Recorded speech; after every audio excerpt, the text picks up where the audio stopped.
You just brought the issue of Salif Thompson in again. This is a question I wanted to ask you. The question now is, how did Salif Thompson get involved? Was he part and parcel of the executive marshal staff prior to the negotiation between the former president and the other group?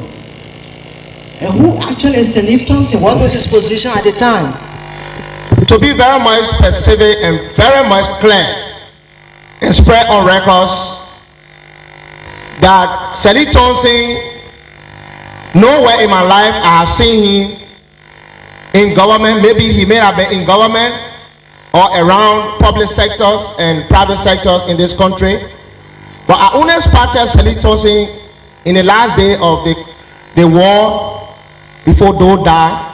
So that rose a question in my heart that who was Salif Thompson, because you know some seeds can be planted, and those seeds when they are planted sometimes they are successful in their maneuvering. So shall it be unto Salif Thompson, and he succeeded in deceptive operation to deliver Doe. Do you have any idea as to where Salif Thompson is at this time? The only idea I have, before they killed Doe, they put in a continuum. Where he is now, I don't know.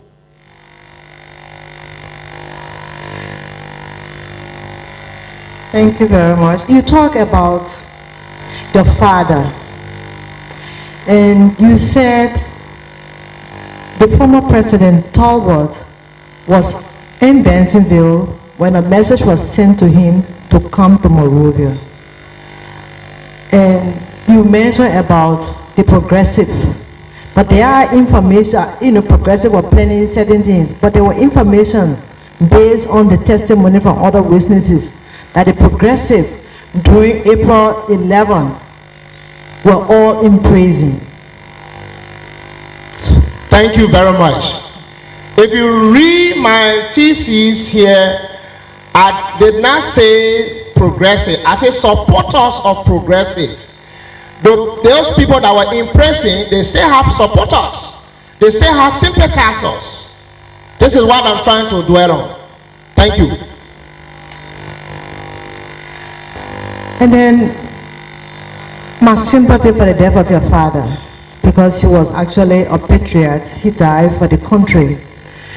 My question is, besides your father, do you have any idea on the name of other people that died that day besides the former President Talbot and his immediate family? I mean, other people that work with him, that work with your father, that you have all this information, because we were really fortunate to have you, because some of the things you reveal, we've never heard some of them before, but we thank God you are here to give all this information.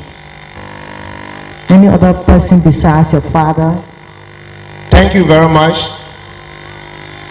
During the time of the 1980 coup, I was not assigned to the executive mansion to be close with the authority to know everyone that worked with the president and died with him that identical day.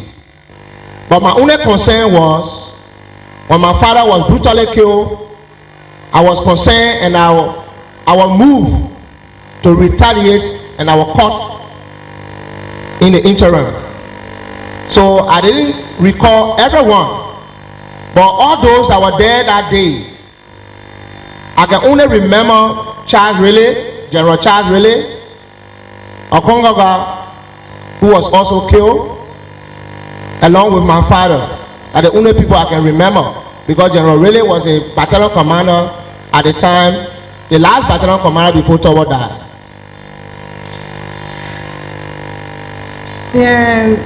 In your opening statement, you said that you were in support of the establishment of the War Crime Court. Is that correct? Surely, indeed. And I still maintain my position as a patriotic Liberian. And then in your testimony, you talk about the way the armed forces of Liberia have been handled, how they've been marginalized, they've been given the status of a rebel or faction group, wherein they were national army. We all believe that the Liberian Army is the national army, and then we also believe that the training they had, the faction never had the training because they were trained in human rights violation and international humanitarian law. But during the course of our conflict, a lot of atrocity did happen, and some of them were attributed to the armed forces, like burning of the houses, massacre, and other crime. What do you have to say about that? Well, my support for the establishment of war crime court in Liberia is very much genuine. For the mere fact here is that being a member of the AFL and also participated in the model operation, it does not divulge me of knowing the truth and following the truth. The issue about atrocity committed in the past by AFL and other people, as it is alleged, that which some will be proving here today in my testimony and cross-examination. We want justice. God is disturbed. God has been battled. Biblically, as you know, the first atrocity that was committed in the Bible time when King killed Abel, the blood of Abel was pleading for justice. One single man blood was embarrassing God. One much more about thousands, hundreds of thousands of people who lost their lives, in our civil crisis. Would you believe that they are embarrassing God, that they need justice?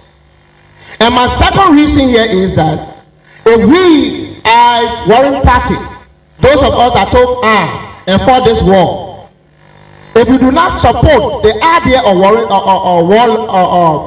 crime code, it will sound and believe that we are hiding some other things that we have done in the past. We don't want them to be unfold, so therefore we are embarking on something to cover ourselves.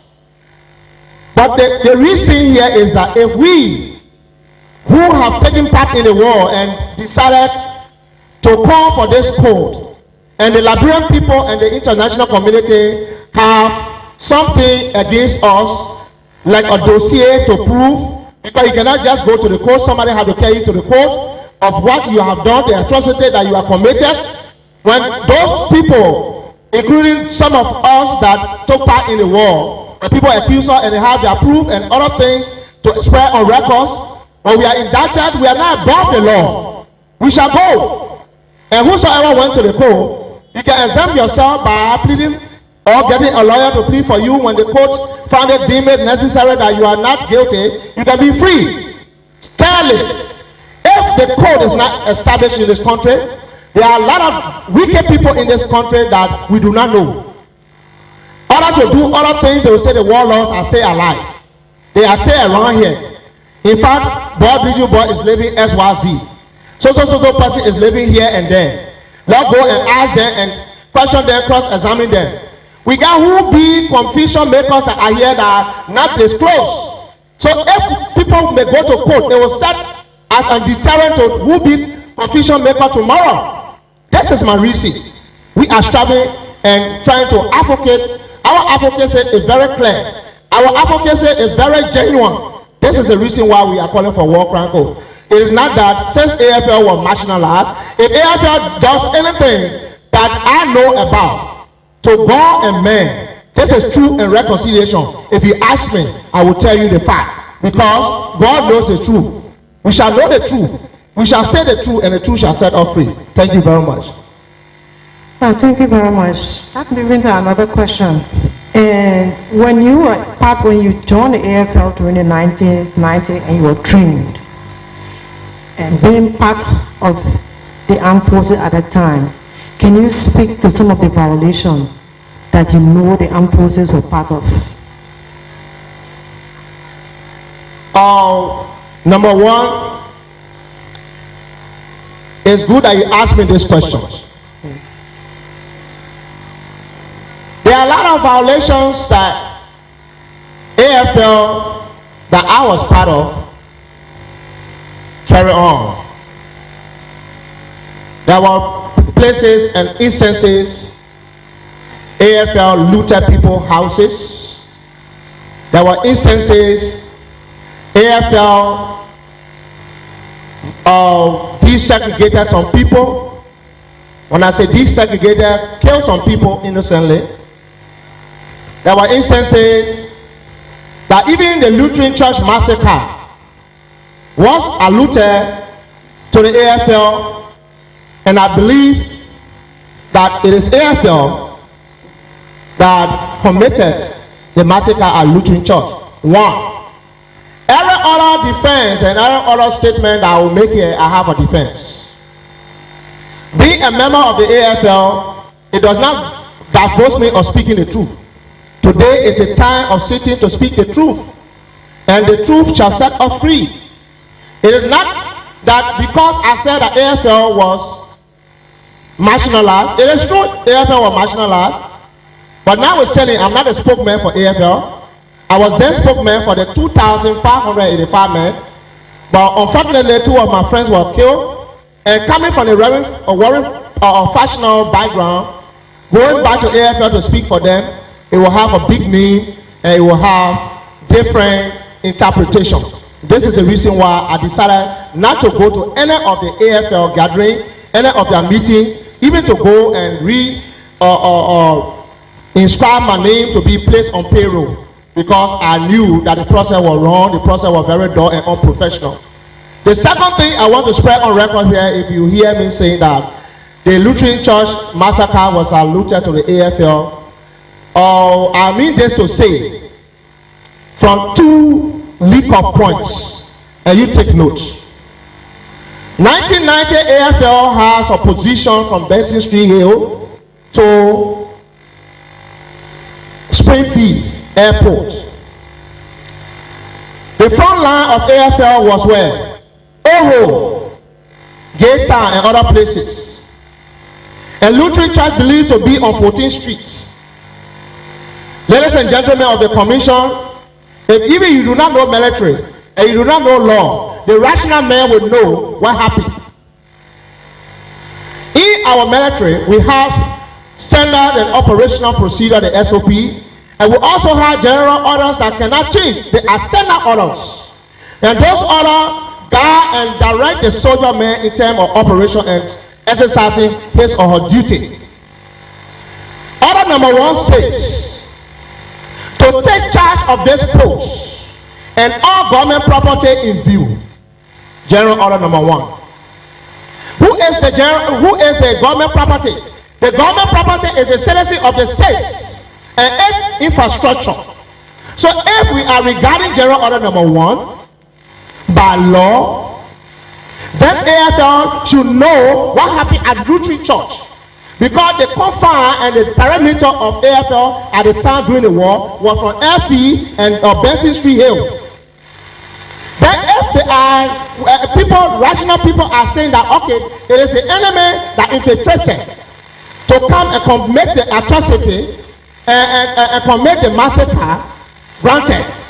Then if they are defending themselves in that way, we shall defend ourselves, because I cannot divorce myself now, because our element of the AFL, at which time I was one of the commanders at the airport. So behind us is 14th Street. If the enemy will infiltrate and come from 24th Street and come off 14th Street and massacre people, I believe that then they will ask us on general order number 11. If we escape from number 1, number 11 will catch us. General order number 11 says, and I quote, to be especially watchful at night, to challenge all persons passing on or near my post without proper authority. If we are saying enemy has infiltrated, to pass by way of 24th Street to go on 14th Street, then where were you at night? To be a watchful, to protect the people, to protect the citizens and the infrastructure of the states. So from that point of view, from that clue that I have gathered from my own legal point of analysis, I agree to those who attributed the massacre on AFL on 1990. Then it is clearly fair that it is the responsibility of AFL that the massacre was conducted. And I thank you.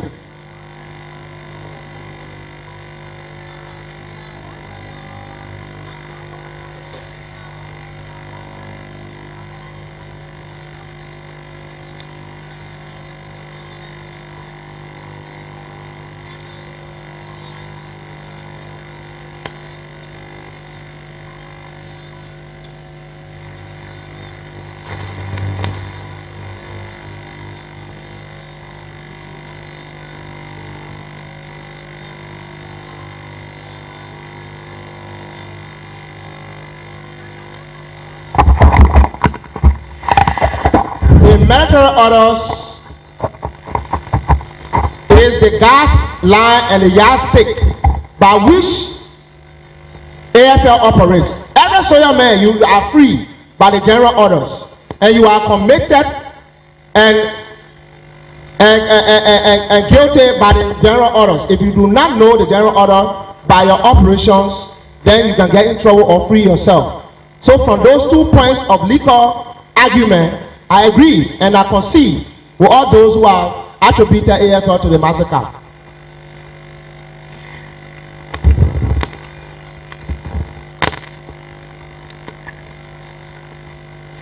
I want to take you back to 1996 April 6th street fight.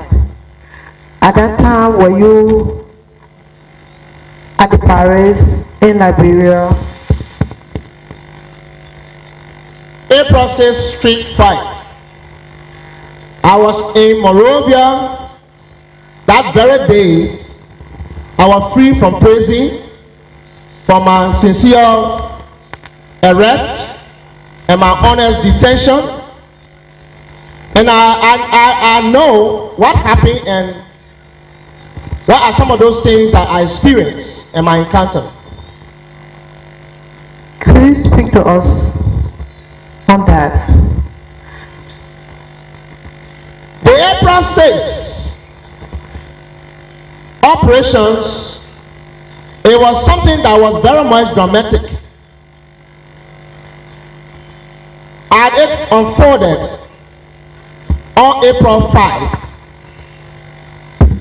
April 6 began on April 5th evening. It was nothing like Roosevelt Johnson and government in Lockerhead. Though Taylor wanted to subdue Johnson, because you cannot have two states within one state, according to what Taylor said. So he tried all means to get at Johnson. There was no way. So he decided to find another possible means to get at Johnson. At which time I was in jail, but we were privileged to get some other family members that are bringing us information. On the 5th of April that year, one Wednesday, and the other man who name I will give you later was living on 14th Street. And having Taylor had in his mind to get at Johnson, he drew Aman closer to him. Aman died closer. And one day, and this other man whose name I just slipped from my mind, that which I will give you later, the both of them, their wives, were in confusion. Their wives were in confusion when the both of them came from work and other places. They decided to make false. Johnson had one day on his side. The man name is Dwell. The other man name is Dwell. I know my memory can serve me right. Dwell and one day were in confusion because their wives made flour. And when they came from out, instead of allowing their husband to have meal, they reported the issue, and the two men decided to quarrel. Dwell left and went to Amayilo area, and once they went to Johnson's area, and it was believed that the both forces decided to reach out one another. In the interim, one person died. Dwell died. When Dwell died, it was attributed that Johnson has killed Dwell. Whether it is Johnson people that killed Dwell, or that people that killed Dwell, no one knows, only God knows the truth. But somebody was lying down there. From there on, Johnson was ordered to be arrested by the government of Liberia. At which time LPC, Ulema J, and other people charged was staying in town And as they moved on Johnson, Johnson was able to seek refuge at George Bole's house, thing called FE, when George Bole was not here. So the forces of George Bole and Johnson people emerged and begin to fight against the Kromah, Dairo, and Taylor forces. This time around, Kromah and Taylor agreed to fight Johnson because Johnson, according to them, it was alleged that Johnson was taking advantage of them. They cannot have states, two states in one state. So the only best they could do was to bring Johnson down at all costs. Looking at the position, UNIMO had lost her position in Kakata.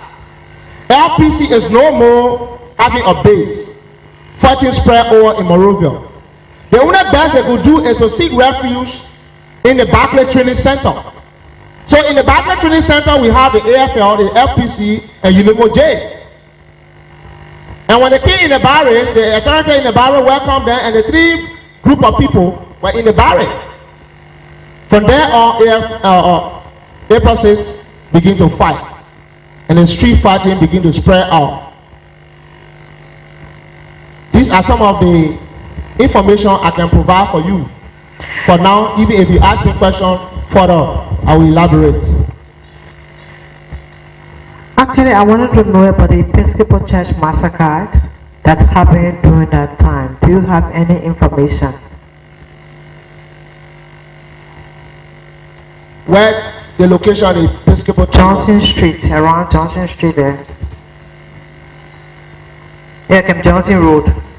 While Episcopal Church massacre, I do not have any knowledge about Episcopal Church massacre on April 6th.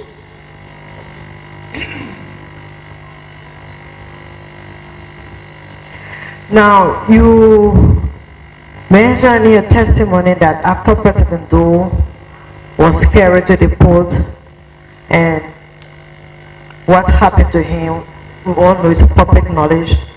65 soldiers of the AFL were taken from the BTC and carried to the port. Who took the soldiers from the BTC and how were they killed? Who was responsible? In my testimony, I did not say that 65 soldiers were taken from BTC.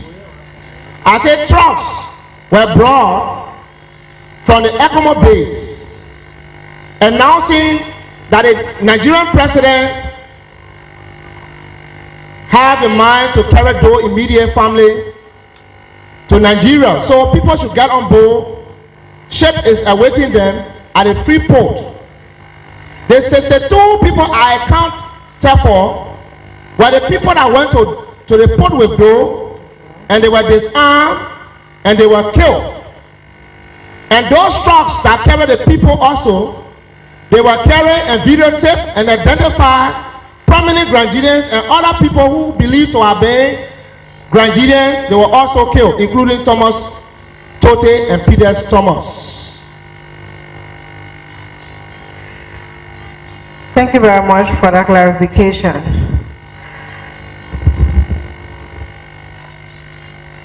So did some of the people that were carried, did some survive? ECOMOG, the trucks, load of people that were taken from BTC? Those that were taken from BTC, some of them survived, to include my very wife. Some of them survived, but majority of them were killed. Please extend our greetings to your wife and tell sorry for our experience. Do you have an idea in terms of names? Because I know you said trucks, load, it'd be difficult to put names, but if you can put names to some of them that actually died, the commission will be grateful. Thank you very much. It is very much difficult to get a listing of people who want to survive. Even the very Loma man who was not a crown man related to Doe entered the truck that day to be Doe relative because they want to survive.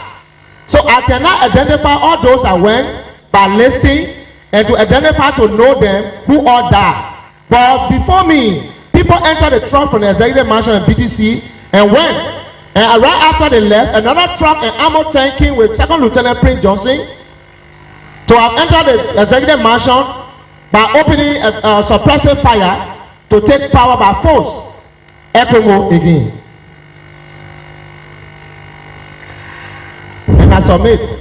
Thank you very much. During the Operation Octopus, did the AFL play any role in terms of assisting the IGNO government? Thank God for AFL Octopus. If you ask me that if AFL play any major role, it is AFL that saved the day. It is AFL that helped the ECOMOG that showed the real tactical movement for the survival of the people in Monrovia. Even the great ECOMOG that you have here, AFL were kicking some of them aboard because of wrong position in battle. So AFL did the best that they could do to have the day saved. I think in my testimony, I saluted some strong AFL members to include Sekajibo Koto. I told you about Colonel Willie Desi of the 7th Battalion that I succeeded later. I told you about Colonel Wallo Nagbe. I told you about Colonel Joseph Chele. I told you about the late Colonel J. Belicious Freeman. I told you about General Moses Wright. And I told you about most of the AFL people that actually engaged the Octopus and made the Octopus successful for the survival of the people in Monrovia. So I salute them for their good job done to save the INU government. Now I'd like to take you back to Model period. You were spokesperson for Model. It means that you visited the front line, you were aware of the encounters in terms of how civilians were treated and the violation Model committed. Can you speak to us on that? Well, as a spokesman of Model, if I say that there were no violation of human rights committed by Model, in one sense I will be lying, and in other sense there were no violations that were officially reported to me to my knowledge, like summary execution. Other people did in the past. None of such was reported to my knowledge that I knew about. If I know about it, I will spread it on record because this is a Truth and Reconciliation Commission that I'm sitting before here today. But in the interim, the reason for which I came the other day and told you that I regretted the lot of people and life and property that are destroyed in this country. When Model was fighting, I cannot divulge that nobody died. I can't. People must die. My enemy died. And those people that died, who were considered my enemy, they are Liberians. And if they are Liberians, then I have to regret for what happened, that we involve ourselves in the war to kill one another. There are other things that happen. You cannot divulge that nobody died. There is no river in the world that passes in the forest that no tree fall down. Somebody have to die. And the tree in the forest, when the river flows, tree had to fall. So if I come here to say there was nothing like somebody or killed, there was nothing like somebody or some other violation that was, maybe violation was committed, but people did not bring it to my attention.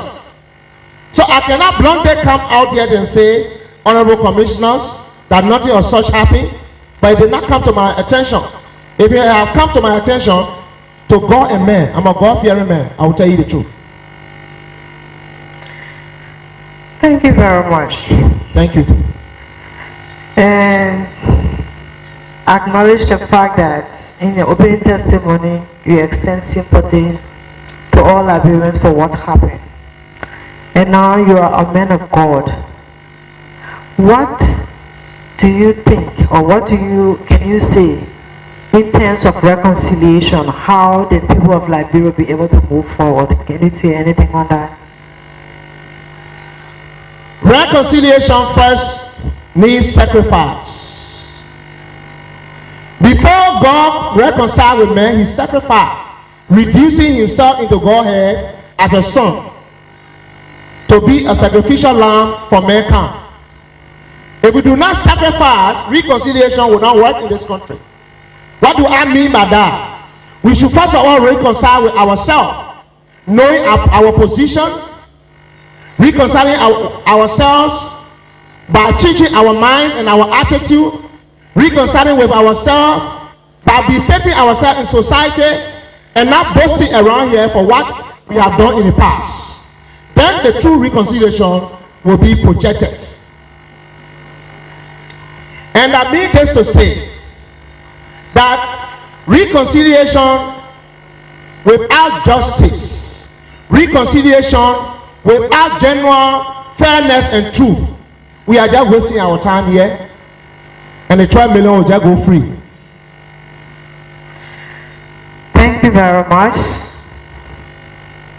Mr. Bleaju. Indeed, your coming is very beneficial to the Commission. So thank you for coming.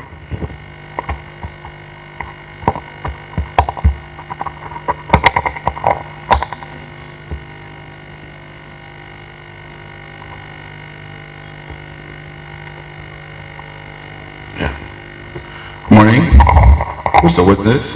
Yes, sir. My name is John Stewart. I'd like to welcome you to the hearings here at this TRC. Yes, sir. Well, I'm sorry,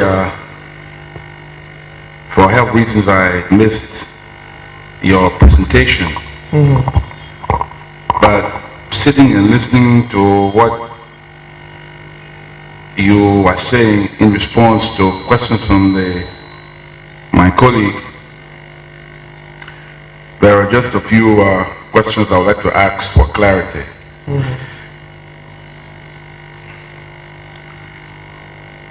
Were you ever a member of the AFL? And when did you join the AFL? Again, as I said, I missed your presentation, so I'm asking this for emphasis in case you have previously said. Would you please just tell me for emphasis? Thank you, Commissioner Stewart. I was inducted in the Armed Forces of Liberia 1979, July on Special Order number 9. As musician, to be specific, band ball. I used to play band around here.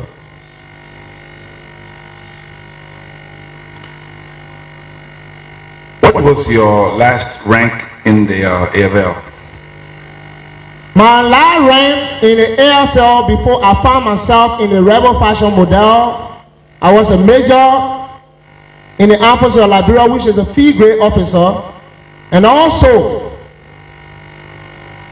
I was later assigned, my last assignment was at the chaplaincy, or one of the chaplain of the AFL. Having joined the AFL as a musician, did you undergo further training in infantry or whatever? Thank you very much. In the presentation of my document before you, sir, at first, induction is something in scraping somebody into the army that is skillful, and right after your induction, you go to in-service training. By the time I joined the army, I was not trained basically to have combat training. That was the reason why I used the opportunity 1989 when the recalling of the old soldiers to participate in the actual basic training with the soldiers that were recruited by legislation. So, when you joined the AFL in 1979, did you at any time leave the AFL and went back in 89, as you're saying? Was there a period when you were out of the AFL or you remained in the AFL throughout? No.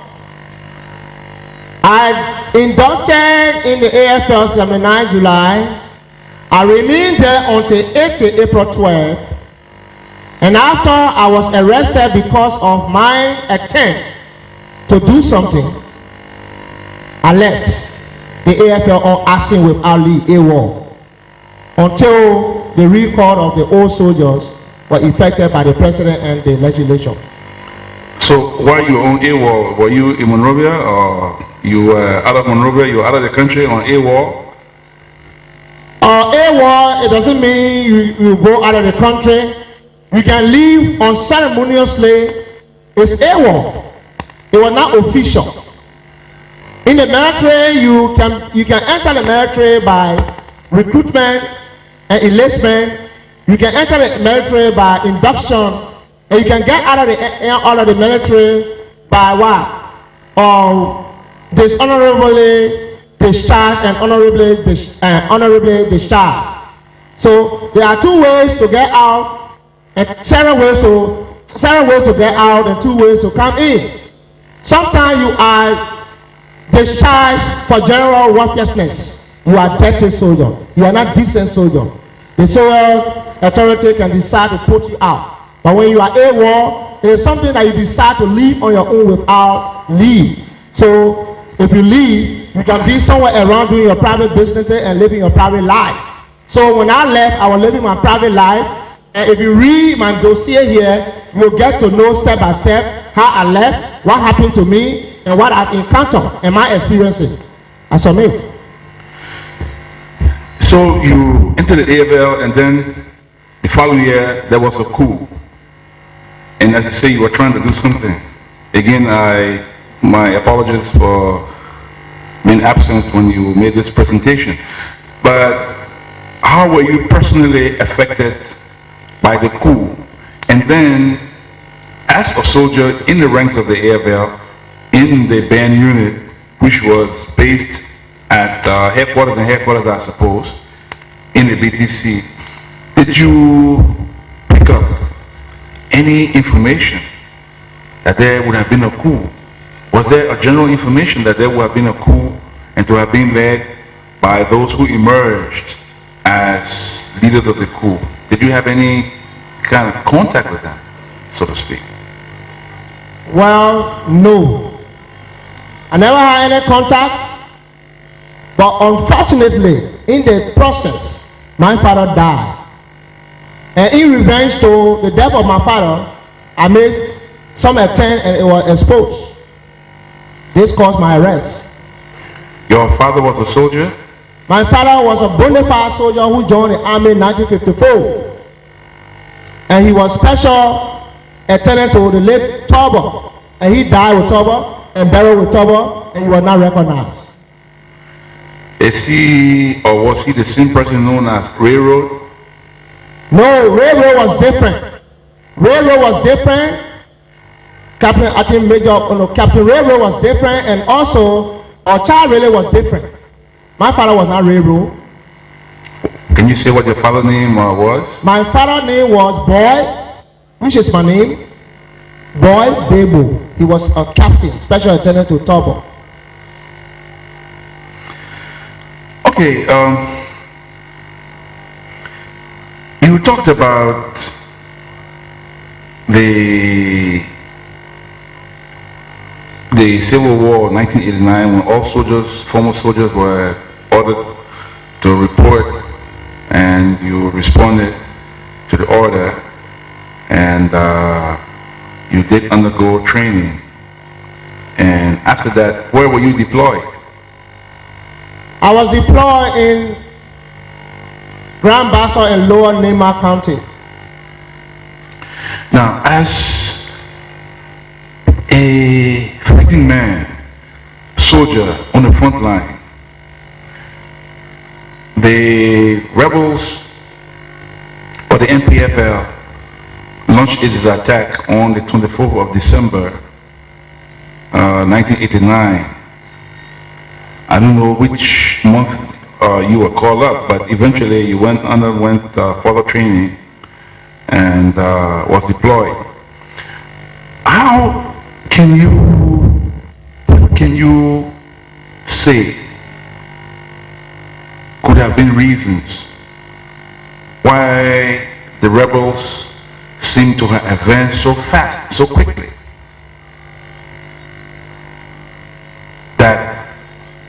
December, they were at the borders. By June, the following year, they were in Monrovia. What can you say could have been the reasons for such rapid advance of the rebels against an organized conventional army? Thank you very much. It is not strange that every citizen of this country wanted monkey as a perceived, though and the crown people to have been, monkey should come down. So even within the rank and file of AFL, other people who consider themselves not to be the crown tribe and who were not loyal to the government took off uniforms, ran away from their mother units, and went to the enemy forces. Others went to exile and self-imposed exile for themselves. So what do you expect? AFL morale was reducing. AFL strength was reducing. So people had to come and move. Even the civilians were part of the war. Everyone was facilitating the war. Civilians were not giving AFL soldiers, we were not giving them information, adequate information about the rebel infiltration. But rather they were facilitating the rebel to advance. So this was the cause. As they advanced, they bypassed, and as AFL notified their bypasses, they will retreat. This was the problem that AFL was facing, but it doesn't mean AFL was not strong. AFL had the requisite training, AFL has everything, but the willingness and the availability was lacking.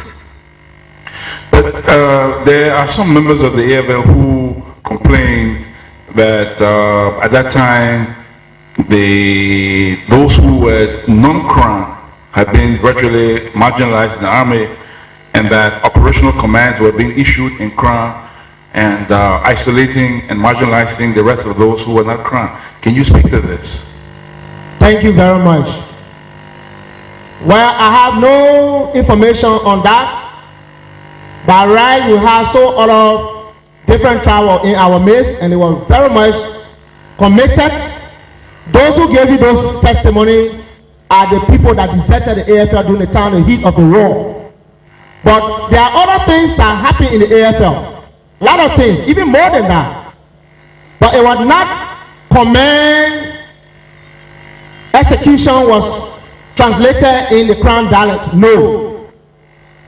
Every soldier had a mother unit. Every unit has a mandate and straight instruction. And those instructions are operated by the unit commanders. So I have not experienced any such command translated in dialects and what have you, which have been expressed on your record by other witnesses. By that time, by June of 1990, even periods preceding that, the months preceding that, by June 1990, what would you say, which ethnic group can you say accounted for the bulk of the officers' strength in the army? Most of the officers in the army came from which ethnic group at the time? I'm talking about commissioned and non-commissioned officers. Thank you very much. The army that we have today, that the Liberian people destroyed, the Gio and the Crown tribe was not in majority before. Those who you used to find in the army when our forefathers were in the army were the Loma and the Pele. And they was referred to as Noko. Government gave me gun, government did not give me Yingli. These are people that we knew before that were in the army. But when the TRC took over, the Gio and the Mano tribe, the Crown, were found in the army. The time that you are attributing to for the command structure of the army to have been populated by which tribe? Every tribe was present in the army. Every tribe was present in the army. Only those people that were there and decided not to fight for the crown people, like the former commanding general Johnson, Commanding General Johnson, who refused to go to the front, and he was changed by General Chad Jiru and other people. They will go to the front line after they have been committed to do a piece of job. They will say they are sick, rubbing chalk on their feet. People who went to Fort Benning, Fort North, and other places that went to West Point, those people did not exhibit their training at the time. So many of them was trying to spread over to the enemy forces. This was the reason why AFL suffered a lot. Who was the chief of staff at the time? The chief of staff at the time was Lieutenant General Henry S. Duba. From which ethnic group did he come? Lieutenant General Henry S. Duba from the Crown ethnic group. From the onset of the TRC, he was promoted to the rank of Lieutenant General, and he became Chief of Staff of the Army. So that does not have anything to do with ethnic group. It was the PRC government that gave him that position. The AFL was not operating on ethnicity. AFL was operating under the banner of the Constitution of Liberia. Agreed. I'm talking about a specific time framework. By June, say by April, June 1990, the Chief of Staff was General Henry S. Duba, Lieutenant General Henry S. Duba, Chief of Staff. Crown. Who was the Deputy Chief of Staff? Commissioner Stewart, the records are there. The other men that were Chief of Staff, Deputy Chief of Staff, not Crown man, who became Deputy Chief of Staff for 10 years. Different crime. Who were 4-star general, which army we do not have in this country. When the Taylor made 4-star general, we was a mockery to our military. He was still here and he stayed alive. How many battalions did the army have? 10, 12? Are we trying to form a new army that you can pay me to restructure, sir? No, at the time, how many battalions did the army have? How many battalion commanders were non-Crown? Out of the total number of battalions we had, how many battalion commanders were Crown? Well, I was not in the geo-statistic era of the army to tabulate how many Crown by testing on the computer, because the computer straight there you say Crown, it just lists everything. When you say geo, it will list everything. Which battalion did you belong to? Yes. I passed through so many battalions. Your mother unit at the time of 1990, June 1990? My mother unit was 1st Infantry Battalion. Commanded by? Moses S. Wright. And Moses S. Wright remained battalion commander for that command for almost 10 years. Crown. See what the issue about ethnicity is not what the army based on. Agreed, but what I'm asking, did ethnicity play a role? Was it a factor that responsible for the defection of large number of AFL officers? I'm not talking about rank and file. Now, if ethnicity was not responsible for the defection of such large amounts of officers, commissioned and non-commissioned officers defecting from the AFL. If ethnicity was not the issue, then what was the issue that encouraged, that spurred the defection of such large amounts of capable soldiers from the army? Mr. Stewart, when the capable are not available, and whenever the available are capable, we use them. Those who took that training of the other ethnic group, when they are running away, what do we expect? The other people who are trained and they are there to defend themselves. When we are talking about people holding positions in the military of all Crown tribe, it is not 100% true. Being a Crown man from the 1st Infantry Battalion, Moses Wright, the army structure does not have to do with ethnicity. We have the 201 part of the army. When people get into the army, you know what makes things difficult for us here today in Liberia is this tribalism. People want to know, even I thank God this time around, the new army, people don't ask people for tribe. People don't even speak, according to sources, people don't speak that dialect on basis. Because the tribalism thing is what brought us to this far. People who believe not to be Crown, do not want to be committed to the constitution because crime is the head. But it's not what we are talking about. We know that every one of us in this country took part one way or the other in the war. Every one of us, not even excluding any of you on our bench. We are saying that Liberian people elsewhere in this country, they said a lot of things about the past government. Even in Buchanan, people were there jubilating that the market should come down. People in Nima County, people in Brown Bassa, it was so ethnicity, chanting and advocacy that they were carrying on because it was crown men that was in power. But I'm not the defense and legal man for crown people, but I have come to the TRC to speak the truth, but nothing but the truth, what I have experienced, my encounter, and my every other difficulty that I went through in the war, and what I saw for myself to spread on records. Now you mentioned that in your presentation that there was a certain time when the AFL front lines ranged from Benson Street, Snapper Hill, to Old Road. And I suppose you said, you didn't state specifically which part of the road, I think you said Bleaju Cinema or whatever, for your front lines. And that you firmly believe that the Lutheran Church massacre that occurred behind your front lines, in your rear, was the work of rear guard elements of the AFL and not enemies who are infiltrated. Agreed. What I want to ask is, who do you think were those elements within the AFL that perpetrated this massacre? Who may have given them the orders? Were they acting on their own? And if they did, what happened to them when they committed this act? Was there any measures, disciplinary measures taken against them after this act was committed? Or because of the general state of siege at the time, it was not possible? What was the situation?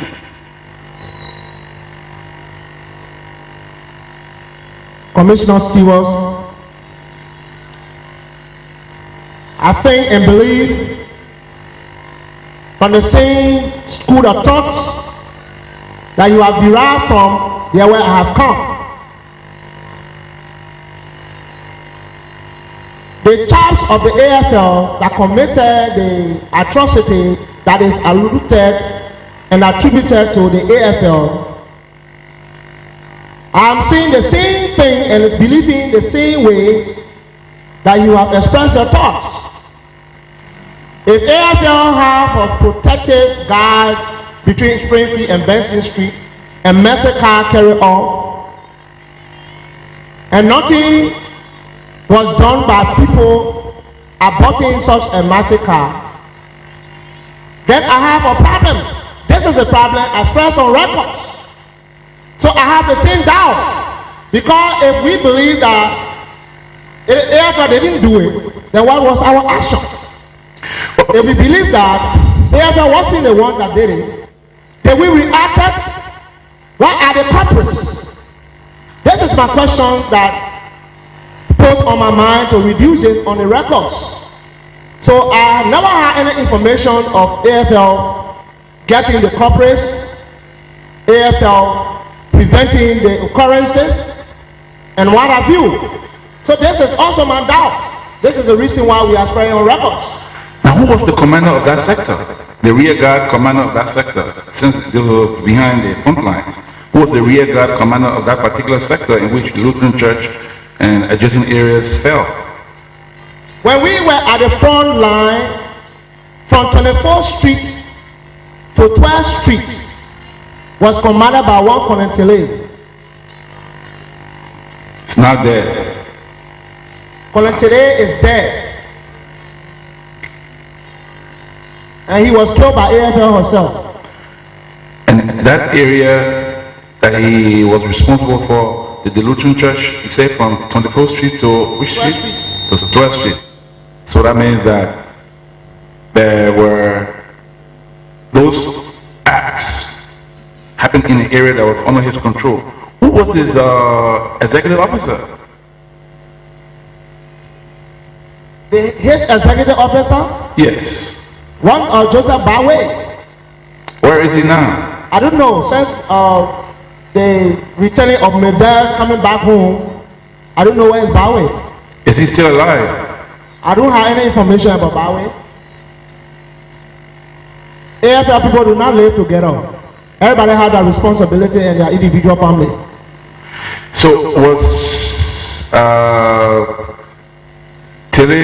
Colonel Tele, the late, was he commander of, I suppose by his rank, he must have been commanding a battalion, thereabout, battalion size, thereabout. So if his executive officer was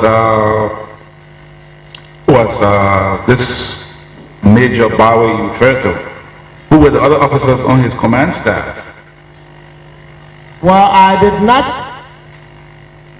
spread on record that Tele was a battalion commander. There are some other colonels, there are some other field grade officers who do not even have a battalion. You can be colonel, you can be major or field grade or company grade officer based upon your assignment on the TOE. You can still have a rank that bear your assignment.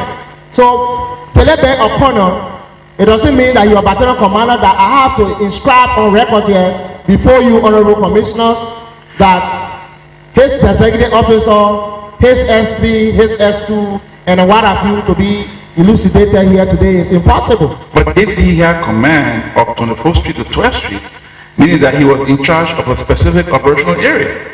Listen to me, honorable commissioner. The AFL organization is one thing, and the wartime operation is another thing. During the war, AFL has specific operation and movement to contact. The way you assign AFL in the non-war situation is different, and the way you assign AFL element in the war situation is different. So if the man is assigned in the front line to deter the enemy from the flank, which is the right flank of the beach, 24th Street, it does not require him to have been a battalion commander or having a large segment of soldier before he can operate. So then, are we saying that he didn't issue orders in that area? If he didn't issue orders in that area, who were issuing orders? Who were his principal officers along with him? In that area, just a minute, in the area. The issue or advice is not who issued order, who did not issue order. It's not the issue. The issue here, what happened at the Lutheran Church massacre, and who is to bear the responsibility, and who did this, and what happened to those culprits. This is the issue. The issue here is not what Tele position was. Could I come out and say that Tele was in a worse position in movement to contact? Will you comprehend that? Or Tele was in line formation or V formation into movement to contact? That is not what I mean. Yeah, okay. What I mean is, as an officer having operational authority over a particular sector, you will operate in association with other officers comprising your echelon through which you pass your orders. What I want to know that Tele, as the head of that echelon, who were the others that made up that echelon that had operational authority in that area? Let me tell you something. The military operation has chain of command. Who made up that chain of command? The chain of command at the time at the front line was the commander J. Felicia Fremont, who was handling the chain of command at the airport. So any other person falls on the Felicia Fremont just operated. And that's why I can spread on record for you to understand. Okay, let's move on with that. Thank you. We made progress. Now, I take it that just as the Lutheran Church massacre occurred behind EFL lines, I would take it that other killings that went on behind EFL lines at the time, like on Coleman Avenue and other places, that these can be attributed to the EFL because they were within the EFL's perimeter area. Be very much specific. Don't guess. Please repeat yourself. I take it that if the Lutheran Church massacre occurred near AFL lines and can rightly be attributed to elements within the AFL, then so can we conclude also that the killings that went on at the J.J. Roberts School, for example, the Red Cross offices in town and other places around that fell within AFL defense perimeter can also be attributed to the AFL. Not exactly as you attempt it to be from your own understanding, but from my military point of view, what I have attributed to AFL right now, I have a legal justification. And if you have legal justification and your testimony, your witnesses are spread out, they may have explained to you how it really happened, but I don't have any knowledge of such. Now, you mentioned the name of Silly Thompson, who was involved in the arrangements that eventually saw the late president going to the free port of Monrovia. How much do you know of Silly Thompson and what he was responsible for at the time? It is very much unfortunate that the first day of my testimony you are not present. I'm still in doubt who was Silly Thompson. How did he come into the show? And this was my concern in my presentation.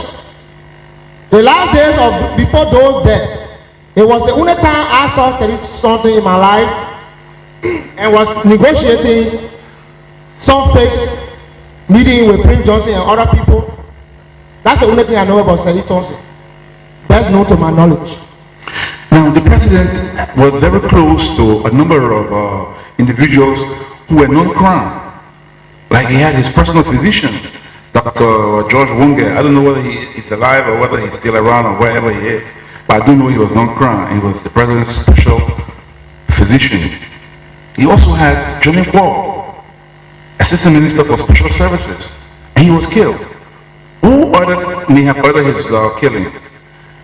Would you say that the late president was aware of his killing, or it took him by surprise? Again, raising the issue of elements who were acting beyond and out of control in the AFL at the time.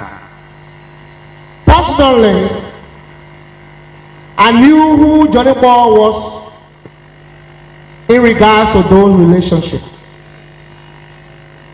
It is true that Johnny Paul died, but I do not know who killed him and where was he killed. But the information reached the president, and according to sources, I wasn't there.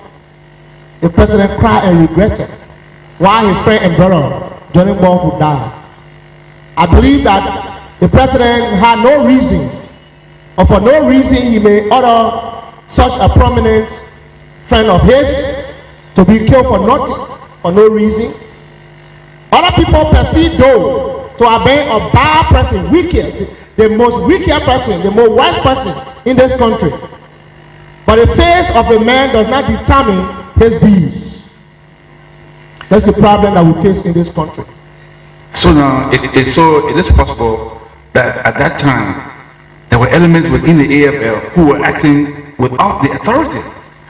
And the president was like helpless to do anything about it. Can you see that was the situation?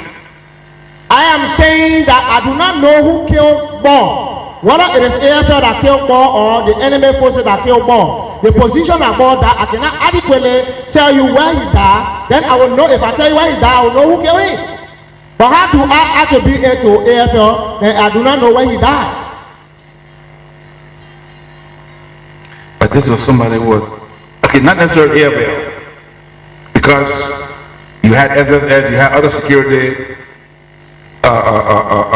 elements, and you also had volunteer elements who had joined up in response to the onslaught of the NPFL. So, but definitely, if not AFL, we'll say that it was pro-government forces that were responsible for the death of Johnny Paul. Mr. Stewart, ask me what you want to ask me. Why you are asking me, I cannot contribute to that because I have no knowledge. Anything that I do not have knowledge about, to tell you emphatically and exactly what happened, I'll be lying to you. And this is the Truth and Reconciliation Commission that needs the truth to set our records. Thank you.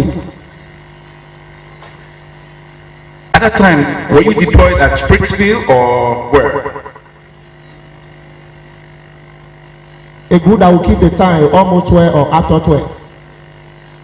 I told you before the death of Doe, I was one of the commanders at the Springfield. Honor Colonel J. Vinicius Famous. I was at the Springfield. And before Doe left, I was sent for, in fact, the very day before Doe left, to have escorted the president at the port. But I said that I was not assigned to the president detail to go. So I can leave my people at the front and come to go with president to whatsoever so-called meeting that they are going to. Now what have me alive today? Now, are you the one and the same person, or I could probably be mistaken, but did you have any connections to General Julu? Were you involved in the attempt to take over at the time? I have connection with General Julu. Specifically, were you involved in his attempt in 1994 to seize power? I was emphatically, specifically, generally, consciously involved. What did the people hope to achieve at the time? There were thousands of ECOMog soldiers here, sophisticated weaponry. You had people here who had different political persuasions. So what was it that really motivated you to have advanced to such a position? In the first place, you are having Liberia like an elephant meet, anybody can cut. And so the political people, the progressive, the political parties and others or civil society group, they were taking Liberia as an elephant meet. Every other accord, every other conferences, they jump there, fish out whatsoever they want for their own selfish gain. There was nothing a piece that they were striving for. The executive mansion was a vacuum place. Government coming, government going. Even one government having only one president, no vice president. It was a mockery to our sovereignty of this state. So when Julu came in, I was motivated, I was moved. I didn't play with him. This is the reason why I spread on records that I was honestly arrested, because I was moved and jumped into it, participated into the time of his taking over of the empty executive mansion. And even I can spread on records. During the time before General Julu took over, if you were around in Monrovia and used to be around the executive mansion like a motel or a hotel by the ecomog. They drove the AFL from the executive mansion guard protection. The AFL had the responsibility and mandate to guard and protect the president and his immediate family. This is the reason why the executive mansion guard battalion was formulated to function that duty. But when the new government came in, they asked the ECOMOG to withdraw the AFL from the executive mansion for the ECOMOG to replace them on duty. Having the ECOMOG on duty that time, at night, at day, they carrying the woman in a belly, having any other thing they want to have in a belly, drinking and all of those things. Our state house was abused. So we consider those places at the time as empty and vacuum executive mansion. This is the reason why when General Julu announced that he was here to cover all that gap, I was moved. And I've been part of it. Sincerely, I was arrested. I didn't regret to say the truth. And this is only nothing but the truth. So this is my role I play. So if you genuinely believe that there were a lot of things going on and ECOMOG troops were abusing the sanctity of the executive mansion, according to you, but could going in there and announcing yourself as president of the republic, don't you think it's a far cry from just wanting to clean up the executive mansion and preserve its sanctity? The only way that you can clean the sanity of the executive mansion is by military expression. And this military expression was a military takeover. It was the order of the day that would have solved the problem. But so help me God, General Drew, also a God-fearing man, he said there should be no bloodshed. There should be smooth and godly operations. And this is how things fall apart. And we found ourselves close confinement, sentenced for 7 years. Did you experience any opposition when you were in your attempt? Did you experience any opposition? And how did you enter the executive mansion? Was it through facilitation of ex or EFL soldiers who were on the ground, or through ecomog, or what? I think General Drew sat before you here doing his testimony. He would have been the best person to answer such a question. I told you, I heard that General Drew was at the executive mansion, and I believe it was unique at this time for a military man to take over. That we military at this time, our respect and our integrity would have been on the right footing. This was my reason for supporting his takeover. Now, who was the commander of the mechanized battalion at the executive mansion at the time? The commander at the executive mansion guard battalion at the time was Brigadier General Willie G. Dennis. The mechanized battalion? No. The mechanized is a different segment of the army. You see, military is an exact science and very much large. The executive mansion. You had a section of the mechanized unit at the mansion. Don't confuse me, Mr. Stewart. You are talking to a trained military man. I know where I'm speaking from.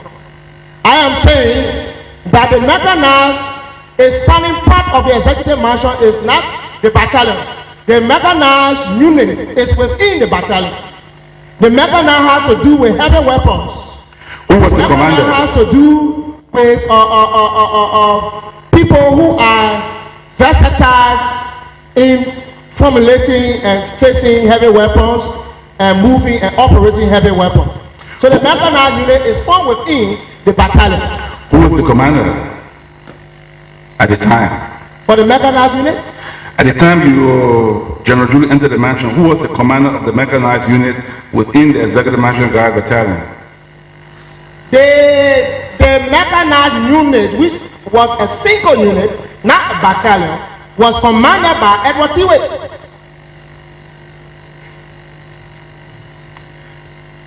Now, was he in support of your aspirations at the time?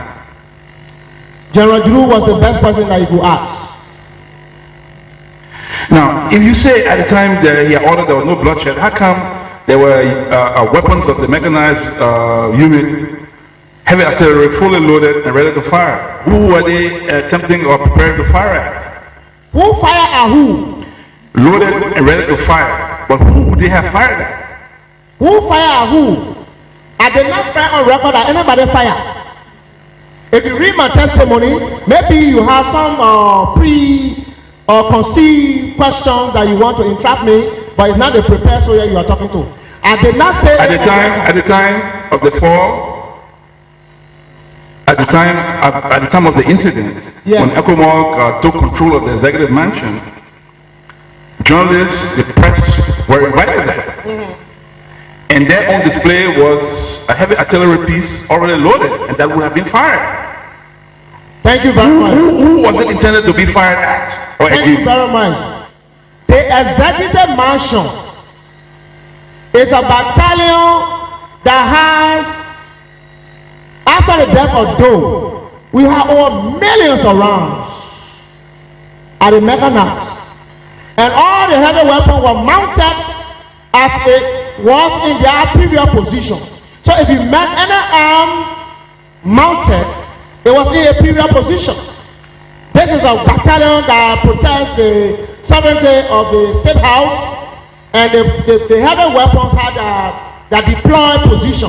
So if anyone met any position of the weapon in its previous position, then it is a position that is assigned to. But as you know, if you were in Monrovia at the time, the executive mansion was launched by ecomog. And to have better witness to that, the government at the time swapped the central bank to get ecomog money to break down that mansion. And it happened. And then the one was shooting the mansion. not the soldiers. And I submit. Agreed that ecomog did fire to subdue you and your men. My question I'm asking is that, as you have said, the weapons that were in the mechanized unit were defensively there for defensive purposes. And one can understand, because at the time, the NPFL had reached the outskirts of Monrovia, or the outskirts of the executive mansion, at City Hall, University, all those places. Now, ecomog had entered, the forces had been separated, the NPFL were way beyond Mount Barclay. And the range of those weapons was such that they were loaded at the time ecomog overran the executive mansion. There was an exchange of fire, and ecomog overran the executive mansion at the time. And these weapons were loaded. Who were they intended to be fired at? Because had they been fired, they would not have been hitting NPFL positions, they would be hitting civilian suburbs in and around Monrovia. That's what I'm saying. So who were they intended to be fired at? Mr. Stevens, those that were at the executive mansion at the time, if General Drew wasn't a God-fearing man, if you are order and say that since ecomog are firing at you, return fire, it would have been different. Then we're having something else that we're talking about in history. But because of peace, because of the kind of person he was, and he said nobody should return fire, this is the reason why those who were there, they did not fire and they left. And to be specific, I was not at the executive mansion, I was around BTC area.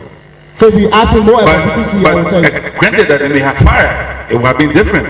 Agreed. Civilians would have died needlessly, but in the end, your men would have been wiped out. ecomog had superior force, they had tanks, they had heavy weapons, they even had the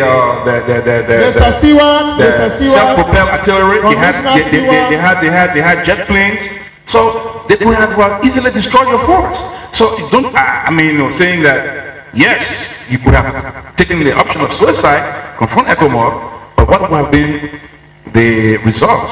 A lot of civilian deaths or what have you. So my question is, why would have one advanced into such a position that on reflection you may say was foolhardy and could have contributed to more deaths of innocent people?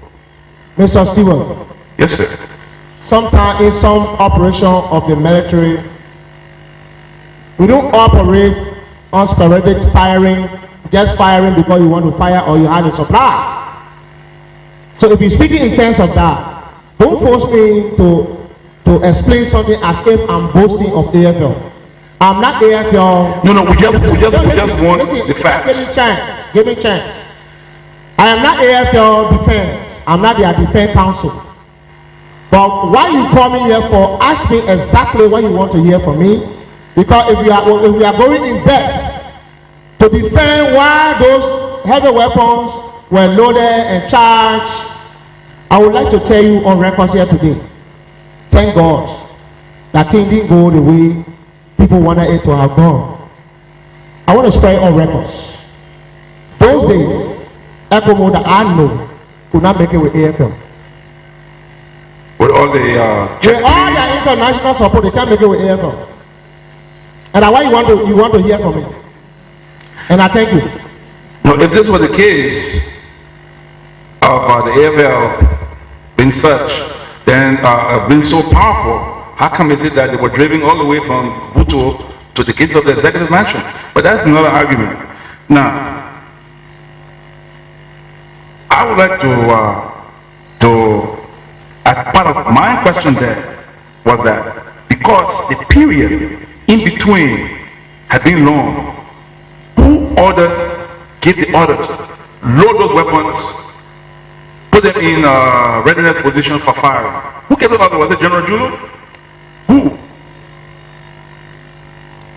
Well, I do not know the specific commanders on the ground at the time of the takeover. Anybody would have given order, all those weapons that you saw in those barrels and other heavy weapons, barrels, were ammunition that left in those barrels as malfunctional arm, or somebody may have given them order to have fired at the ecomog, and maybe General Drew may have stopped them from fighting. That's the only difference. But the best person that you would have asked when General Drew took the stand the other day, he would have been the best person to answer all of the questions. He knows his immediate people that agreed to work with him that very day. Because when he came, he alone came, but other people supported him, to include myself. When I heard that he was there, I came out from my house and I started to operate to see at the end of the day that we all will have green pastures. Green pastures. Now, you remember there was a time when we talked about marginalization of the AFL or what have you, but you remember there was a time during one of the many peace talks when the AFL was invited, I think, to Akosombo. I don't know, do you recall the Akosombo agreement, where General Bowen attended and agreed to factionalize the AFL. Now you complain and say that AFL was marginalized, but there was a time when Colonel Dennis, Arthur Dennis, went on record as saying that they went to hunt for rat and brought elephant. What was the situation that was driving? Was it elements in the AFL wanted political power? And if we look back, can we say that as such attempts to factionalize the AFL, one can explain from 1990 upwards, the very, very intractable positions of the AFL as the peace process and all of that. The elements in the AFL harbor political ambitions, such as we saw General Drew coming to fill a vacuum and declaring himself head of state and all of that. Were there presidential people in the AFL nursing such presidential ambitions that they were using the military to achieve? When you talk about Akosombo, Bleaju, and other things, other meetings that AFL attended, together with General Bowen, Colonel Arthur Dennis, Colonel Clay Mate, Colonel Wilmot Dees, the Judge Advocate General, Councillor Theophilus Gu, and Martin Katen. These are people around here representing AFL in those meetings. I am not aware of any political ambition within the AFL that would have sparked out any day until I saw General Drew at the executive mansion. Can you provide, since you mentioned the name of Colonel Wilmot Dix, can you provide any information on his whereabouts, or if he did get killed, how he got killed? Colonel Wilmot Dix is late. I do not know how he got killed. I just got the information that he was killed, and I don't know when he got killed. But I knew him personally. He trained me one time with one General William Boy at the PTC on some other training within the UCNJ military law, the Uniform Code of Military Justice. So that's how I knew him. And when he died, the information reached us. I do not know who killed him, where he was killed. I only knew that he's late. And that all has been spread on records. Did General Boyd, now you call his name also, what happened to him? Did he get killed in action? Or did he get killed under circumstances like Colonel Diggs? Major who? Boyd. William Boyd. His boy is different. B-O-Y-E. And my boy is B-O-R. So which one you are referring to? I'm talking about B-O-Y-E. He was an officer in the army, a long-time officer in the army. General Boyd was ill and he died. He didn't die in any combat.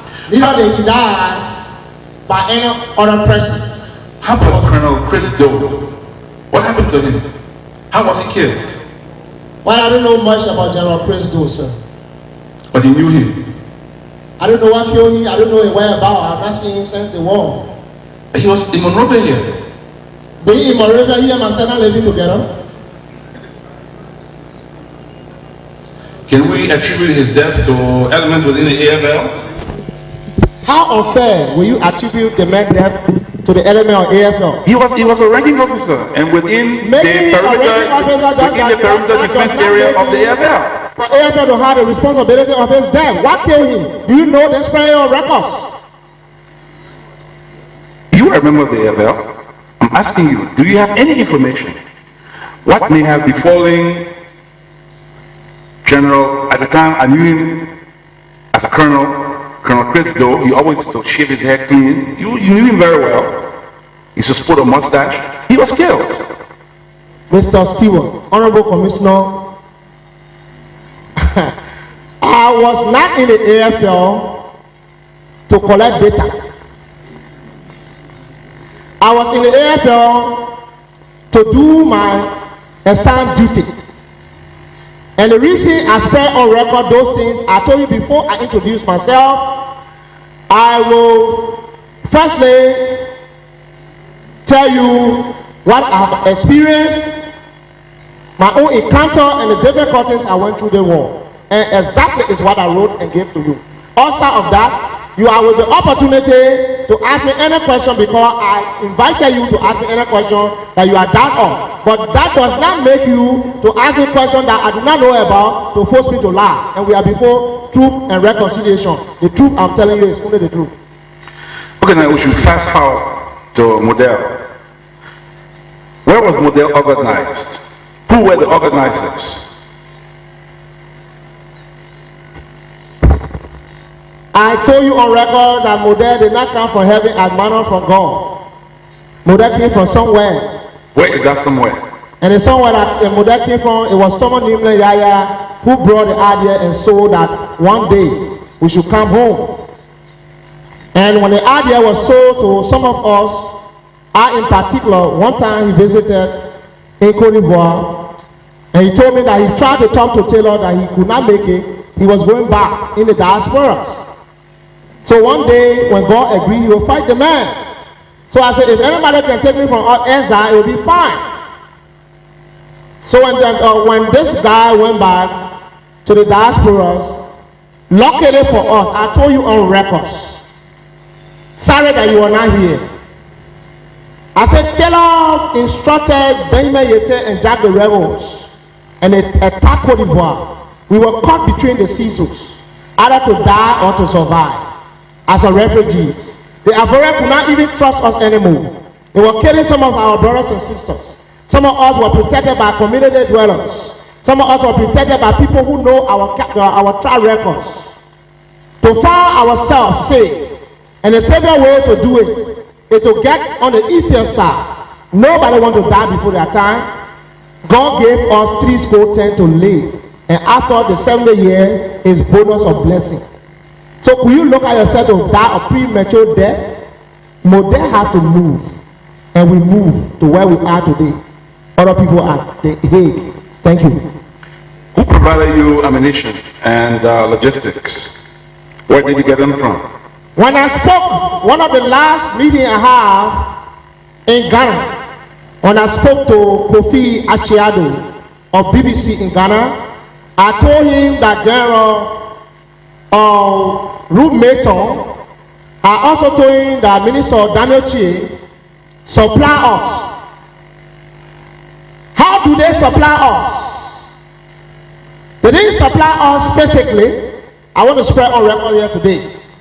But their men were very lenient. Their men was giving up. And by surrendering their arms to us, after capturing 3 arms from Somé, we moved tactically and start to achieve those other arms that we fought with.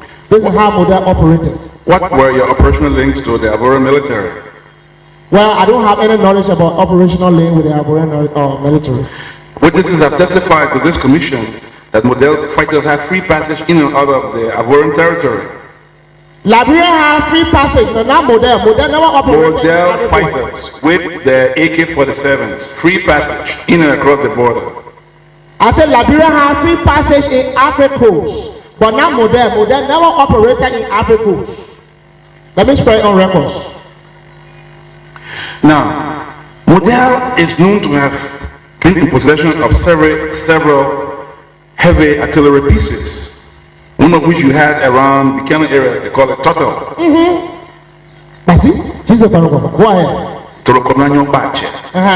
But at the disarmament, none of these weapons turned up to unmill. What happened to them? Who do that? Mr. Stewart, I want to spread on records. It will be very much unprofessional that any modern representative that will come here and say that we do not have topple, you are referring to heavy weapon we had in Buchanan, and what are you talking about? One, you also had heavy mortars. Heavy mortars. Yes. This is Truth and Reconciliation Commission. Honorable commissioners, it is very clear and very, genuine for men to speak the truth. We had topple. We had artillery pieces. Spare on records. How did you get them? Permit me to drink. And how come they did not turn up in the disarmament? Oh, I'm sorry. Please drink as much as you.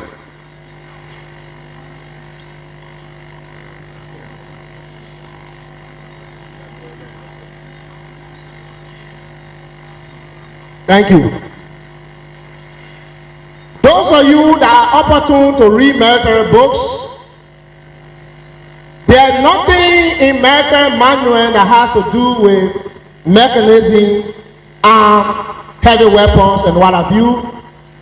To have an indication of arm to have been named topple. This is what your men commonly refer to. Mr. Stewart, for the benefit of your records, give me chance. Okay. If I come out here and tell you that we don't have topple, you will not beat me. I say, okay, topple. If I come up here and tell you and lie to you, like other people here come and boast and they tell it's true, and you go home without any concrete documentation, and your day go for nothing, I won't do that because I fear God. May I have a topple? The surveillance in Buchanan and other places in the southeast do not even know weapon name.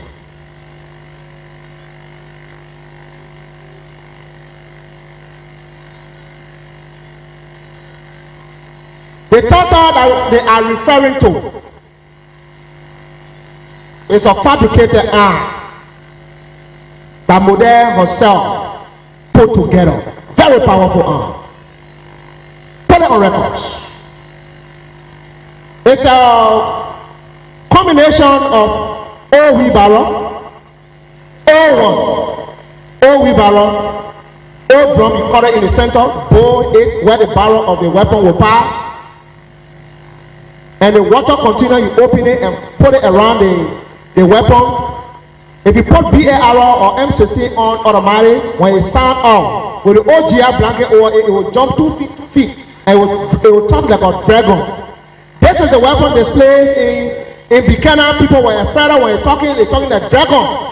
And the people are afraid of it, and they ask the people of Model, we don't have need for it.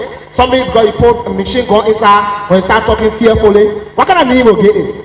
So they gave a topple name. They say topple name probably spread out, and the people say we have a topple. But that arm was very much dangerous. We ourselves fabricated it. Well, how come it did not show up in the DDR? How you get entered drawing all wheelbarrow to people? Only the arm that is important. The arm in the arm will have something they call operating raw cache assembly. So if you take the operating raw cache assembly from a weapon, the weapon is useless. So if we take the machine gun from that self-made element, then it's useless. You will go get entered drum to ecomog. But why would you're supposed to give the weapon intact? Why would you dismantle it and give? The weapon that was inside is what matters. And not the old wheelbarrow kind of people you want to make mockery of them. How about the mortars? Fine, we have a mortar. This mortar was captured around Lower Nima, between Kwendi and Tapeta, spread on records. It was caught between Kwendi and Tapeta in one company compound they call Temple Concession. It was captured from one General Solo. Some of you were around here in Taylor government, you're supposed to know Solo. General Solo was the one that was having that heavy weapon in that place. And Uncle captured it for him. It was a group that Kai Fale was leading to Lower Nima when they took that people and the weapon from the people. And Kai had already left for Buchanan. When they brought that in the southeast, it is a weapon that we are depending on. And it really helped us. So if anybody came here and told you that we never had heavy weapon, then I don't know, maybe they didn't see it, but for me, as a spokesman, the places I went, I saw it. And I saw it. The reason why we did not disarm with it, we could not disarm with it because during the time of disarmament, I told you on records, you were not here, in one of my visitations in the southeast, going to collect data for information for the world and to tell the people where model, where and how they are operating. I was fortunate. And those guys that were escorting me, I told you on records that one Captain Cho, Africa of the 7th Support Battalion of the AFL, he was controlling the heavy weapon. And the mortar, 81mm gun was, in the military, it's a coup carrier. One person does not carry it. I know it's a crew-served weapon. Huh? As I know that it's a crew-served weapon. Yes, it's a crew-served weapon. It's a crew carrier. So about 9 persons with Mr. Cho, Captain Cho was killed, and that weapon was captured.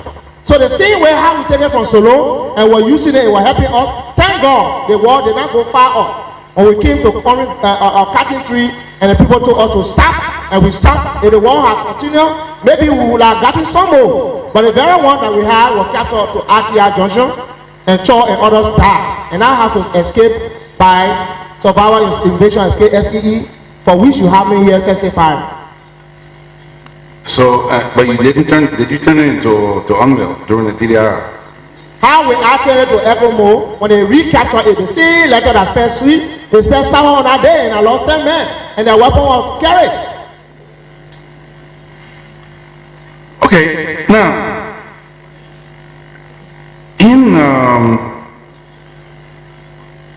testimony from witnesses across the country,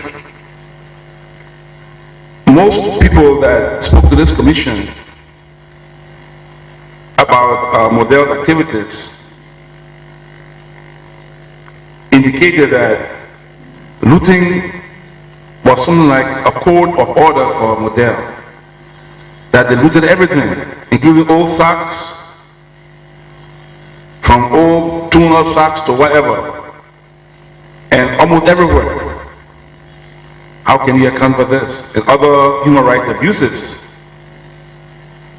Mr. Stewart, let us make specific questions. Are you talking about human rights abuses and their specifics, or are you talking about looting? Which one I should answer? Looting of civilian property is a form of human rights abuse. Talk about tabaying. In some instances, people were killed, raped, and tabay by Model men. Thank you very much. Who should responsibility for such be attributed to? Thank you very much. For the operations of Model, as I will spread on record again, we had a space standard operation procedures. Our standard operation procedures has to do with rules and regulations of Model's operations. Which is strictly laws that fight against human rights violations.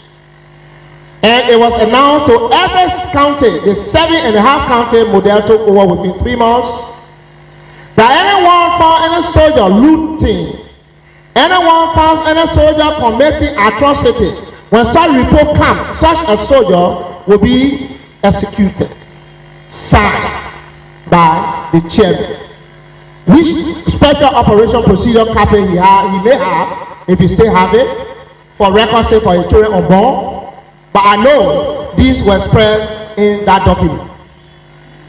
For my knowledge, as a spokesman of this organization, there were nowhere any report of such violations was given to Model's authority for proceedings.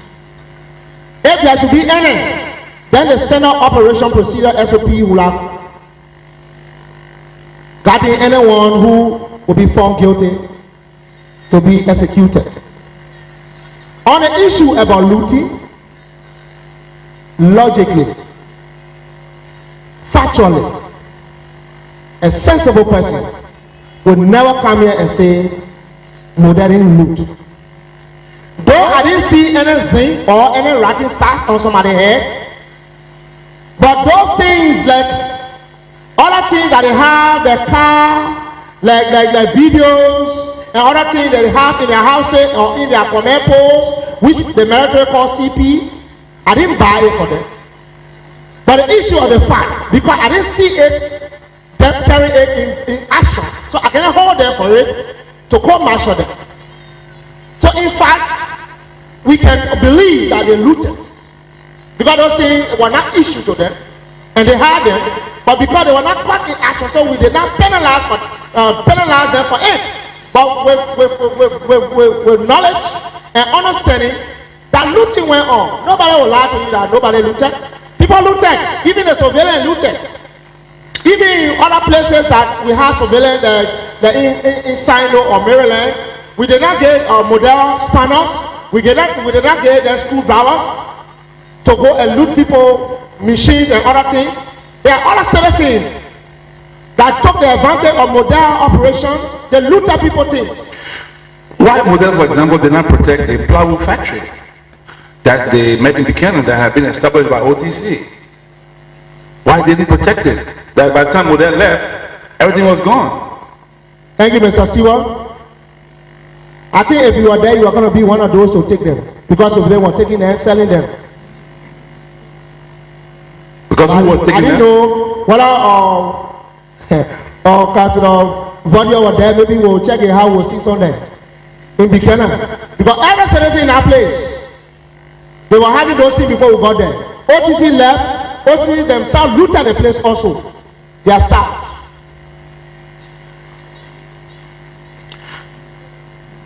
So a model joined the team and completed it. I am saying that looting went on. I'm not disputing that model did not loot, but I didn't see them looting. But those things that they were having, they didn't buy them. So logically, they looted.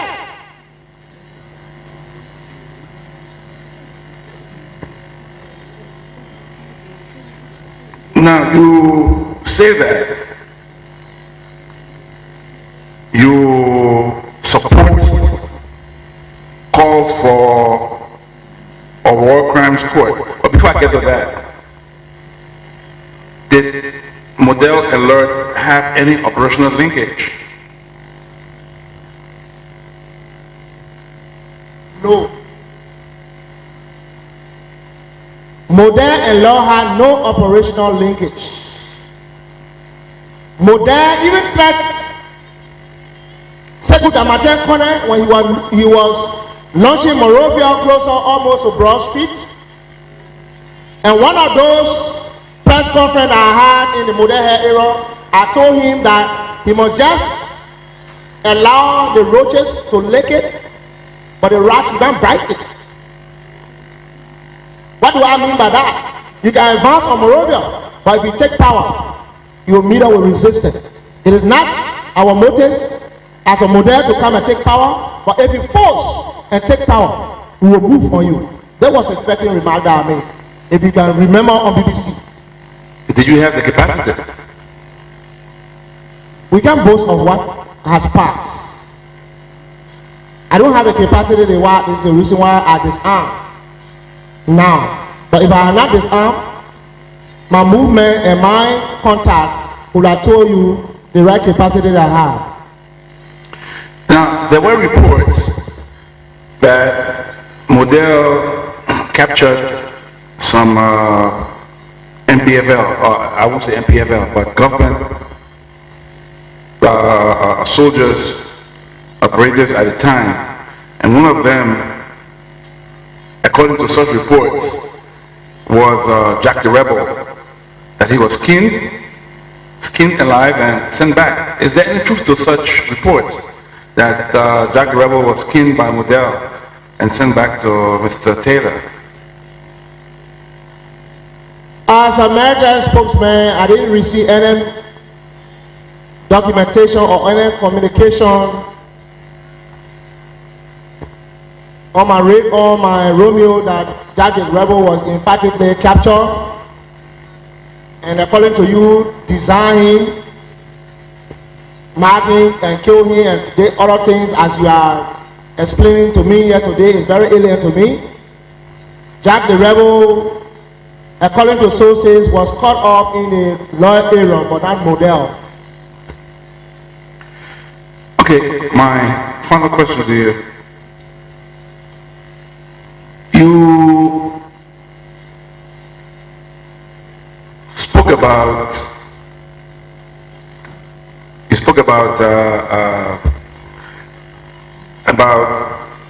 you mentioned something about looking for greener pastures. Explaining why you did join Julu. So had the coup succeeded, what would you have been? Minister of State, Defense Minister, or what?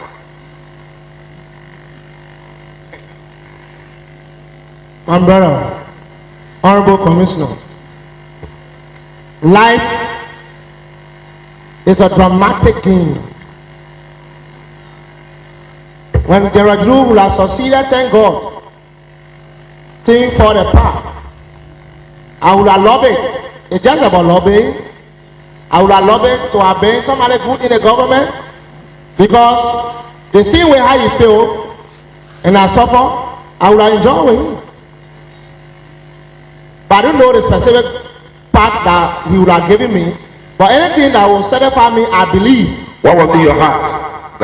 What was in your heart that said, this is in my heart, here's what I want? What I wanted? Yeah. From Juru government and any other government for that matter, if I can only be the friend to the president, that alone, I can live the extra life. But you're already friendly with him? No, to be officially known as a friend of the president. Like when the president goes somewhere and just wave to me and smile, that's all I want. That alone got money. Okay, finally, you talk about war crimes court.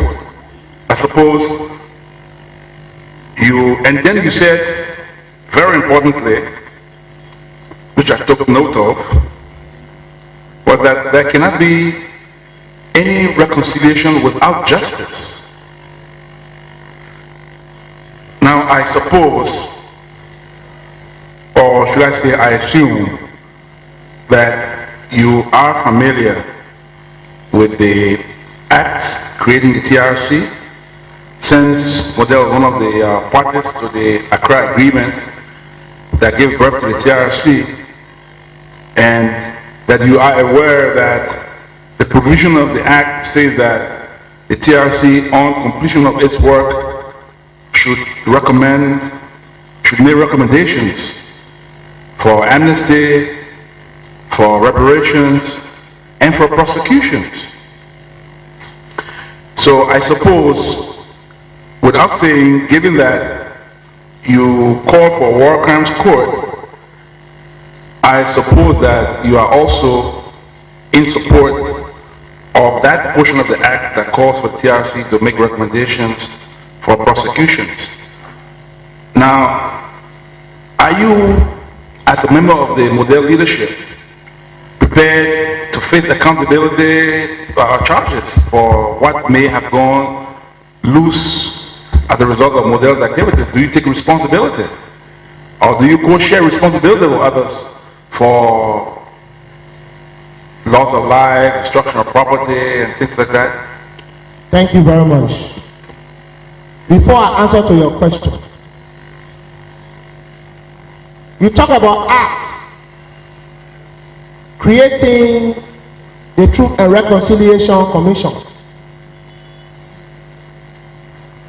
The act that you are talking about was written right here in Monrovia by Monrovia Rectification.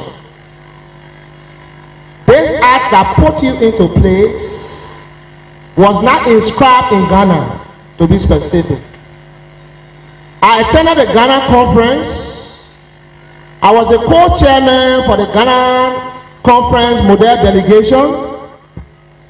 In the security sector discussions, the issue about war crime code, The issue about the Truth and Reconciliation Commission and amnesty was discussed. And the amnesty and war crime code were voted against. And Truth and Reconciliation took the day. Was supported by every stakeholder in the Accra conference, and also supported by the international community and the facilitators. But the formation of the TRC where you sit today, the selection was made not in Ghana, it was made in Monrovia, and the ratification and other things that was supposed to have been completed in Ghana in a peace tour that we participated in was finally done in Monrovia. This is the reason why the three segments of people that fought this war, that were the victims of this war, were not equally represented on your table as commissioners. One, if you look on your commission here today, can you see anybody from the Crown tribe represented? It's because of moral rectification. We still have the perceived motive that Crown man is not important. When you read from the 5 banks from Kafuma Corner to UC1, nobody there that representing the Crown tribe. And the Crown tribe was one of the agreed group. Though I'm not a Crown spokesman, but we are talking reality. The agreed group in the process. If we have a reconciliation, will they not be reconciling to? What protection do they have? This is one of my concerns. Today you have the Mandigo men represented, maybe 2, I don't know them. You have the Gio men on the commission, maybe 2, I don't know them. But specifically and emphatically, they are represented. Why the 3 group of people that cause the problem in this country, the Mandigo, Gio, Pra, and Mano, are not equally represented? The reason why we are not raising those things on media, because we are not championing and advocating on tribalism. But the Monrovia ratification did a lot of things. This is the reason why some of us, we found it necessary that, look, though the TRC have good motive, and other people supposed to have been seeing the very truth, and they are not saying the truth, they are boasting around here for what they did, it will be fair enough that the justice that we are talking about should be, and this is the war crime code. And in your ratification, you make to understand that people will be recommended to the court. People will be given amnesty. Who determine who is saying the truth? Who determine who is the perpetrator? Who determine who's supposed to go to court and who not to go to court? Is you? Will we have that or adequate fairness when the representation is limited? This is the problem. And I submit. You agree, though, that Model did have representatives in the legislature that put this act together. The representatives from LERC, representatives from all the warring factions, including civil society. So how can you now disclaim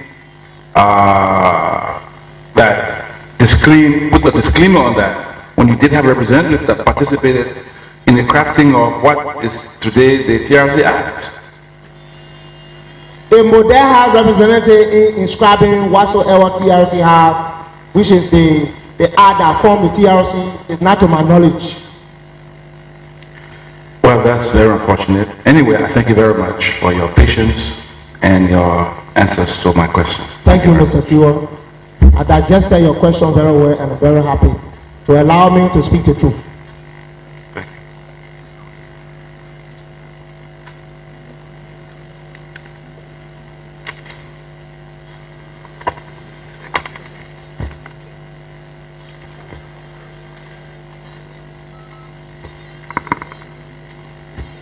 Mr. Witness, good afternoon. Good afternoon. Good afternoon, madam. Speaking is Commissioner Massa A. Washington. Okay. My questions to you are very short. Sorry I wasn't here when you started. I was here last week on Thursday, but we had a mishap. So please bear with me if I tend to, or if I seem like I'm repeating the questions. It's actually probably for emphasis or clarification. Thank you. My first question, I would like to know the relationship with Model and Liberians who live abroad in terms of support. It is our understanding that Model received a lot of support from Liberians in the diaspora, mainly the United States of America. Specifically, Pennsylvania, Philadelphia was one of those places where your organization seemed to have received some support according to information that we have. I would like to know the extent to which Liberians abroad supported Model. What kinds of support did you receive, moral, financial? Can you estimate the tune of the financial support to Model from Liberians abroad, mainly the United States of Philadelphia? Thank you very much. I want to spread on records that if you hear from your information you gather that people from America, specifically in Philadelphia, Liberians, let me make it clear on records that America did not support Model. Point. Liberians in America. Very good. Liberians in America, because words can be deduced or be misinterpreted when man speaks. So those that were in the diasporas that supported Thomas Yaya Nimle were those who are spread on records, and their names are written there. Nimle came to Africa, laboring to see who he can talk to, how to get Taylor and how to fight Taylor to agree to the table of peace. But there ain't seen no personal physical finance are received from Model or Model received from those in the diasporas that I can give physical account to. But I believe and know that Mr. Yaya was supported financially. I believe and know that he was supported morally, which have moved him to come. And those people are those who follow him after Model have tried and strive for peace. They came back home and they all hold jobs here, you know them. Okay. Just for the sake of clarification, also still on that same point, you just stated that those people who supported him were those who came with him, who followed him. Very good. And who held positions. Now, will those people include like the former Commerce Minister, Mr. Samuel Gulu? I spread on records. You want me to read it again? I will give it to you. Yes, please. Can you give it to us? I appreciate it.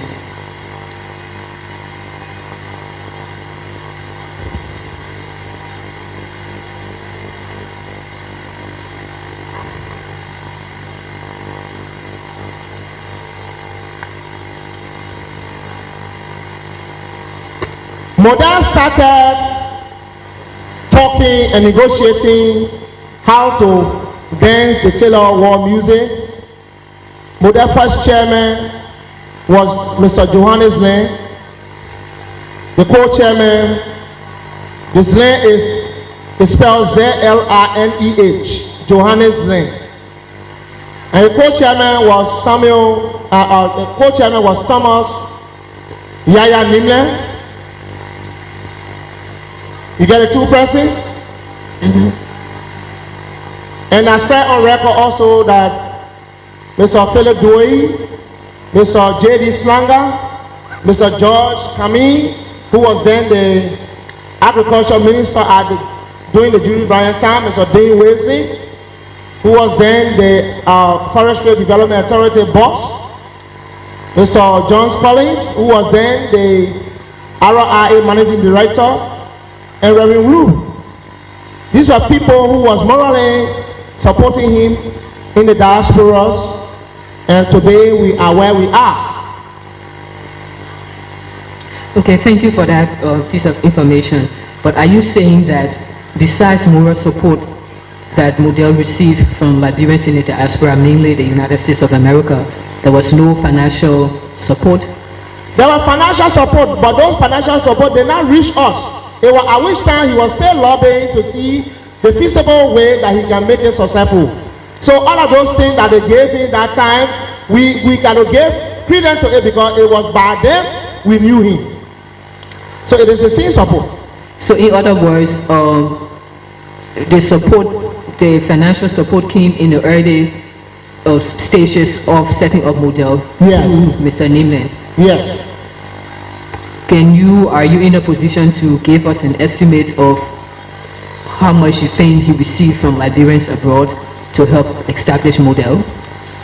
If Model has come and succeeded in different ways that if we were having in our plan for which we do not have, to have taken Taylor from power and take power, we would have had a sporadic audit to know how much they use, and for the auditing team to know how much was spent. Then I would have an adequate records to spread on today. But none of such was done. We were just told that those people were the brain behind me, and we gave in to them and they took positions. Okay, it is also information that the Model, some of these representatives of Model who were in the United States were selling slots or selling positions to others to be part of the government representing Model. Do you know anything about this? Please repeat yourself. Model supporters, or some of the top ones, like Mr. Wulu, Mr. Dean Wilson, who were in the United States, Philadelphia to be precise, were selling slots, were offering others in the area who were maybe interested in coming home a position, a slot on behalf of Model to come back home to join the government at the time. Do you know anything about this? Well, if anybody attributed such information on them, I do not know much about them selling slots to other people in the diaspora to get back, to come back home. But as far as our concern, those people that I just spread on records were people who believed to have been the brain behind Mr. Yaya when he was finding ways to see how best he could dance the music that Taylor danced. But at least you heard about that. I didn't know nothing about selling any slot. But you the heard positions that were taken from Ghana, the share of Model were divided with the concentration of Mr. Yaya, the representation from the diasporas, and the military high command. Everybody were concerned, and we had that first meeting at the maritime office, and the slots were divided. I was the only person that did not get anything that time until after 7.5 months. You didn't want anything, or you were waiting for something bigger? I came with the notion, and there was a 419 gameplay on me. In Ghana, they learned, Model and government forces agreed that said indeed I was informed with the army, I would have been the best person to run the army for the interim time. But not new, it was a 419 game. It was not inscribed in the document. So when I left and came to Model area in the southeast for some other administrative problem, when I got back, the completion of the accord was made. So after the signing of the accord, I did not see my share of the position that was allotted me in most of our meetings. So when we came to Monrovia, I was out of job. Everyone took the job, and I was the only person left over for 7 to 8 months. Okay. My next question is on the basis of emphasis. Commissioner Stewart asked you previously about Chris Doe. I think he was a colonel, and Commissioner Stewart did a very good job describing him. It is information that he was actually killed on the grounds of the executive mansion. You say you don't know anything about that, but you did know him. Did you know him in person? Yeah, I know Colonel. And you didn't hear, you were with the executive mansion. I was with the executive mansion, but I was not glued with the executive mansion that I would be statically being there every day. I was most of the time in the front. Okay, but as an important person there in terms of your job and your title and your proximity to the presidency, could you have heard anything concerning Colonel's Chris Doe's situation? What happened?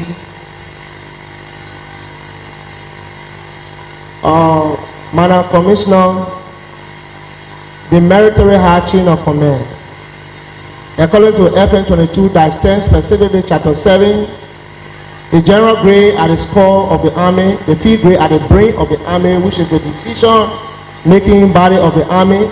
The head of the army is captain and company grade. In my position as a field grade officer, I'm not close with the authority at the time to know everything that was going on in the president's confine. So what happened to Chris Doe, or what happened to him when he died, I do not even know where he dies. So I cannot give you any account of Chris Doe, something that I do not know. Then I'll be contributing lies. So you never heard anything about how he died. Okay, thank you for answering that question. When you testified last week, Thursday, you mentioned that one Colonel Willie G. Dennis warned your father on the night of the coup that some strange activities were taking place around the executive mansion. Can you just tell us a little bit more about Colonel Dennis, Colonel Dennis, Willie G. Dennis? What was his own position in the army at the time? Colonel Willie G. Dennis was then the executive officer working under General Charles Riley.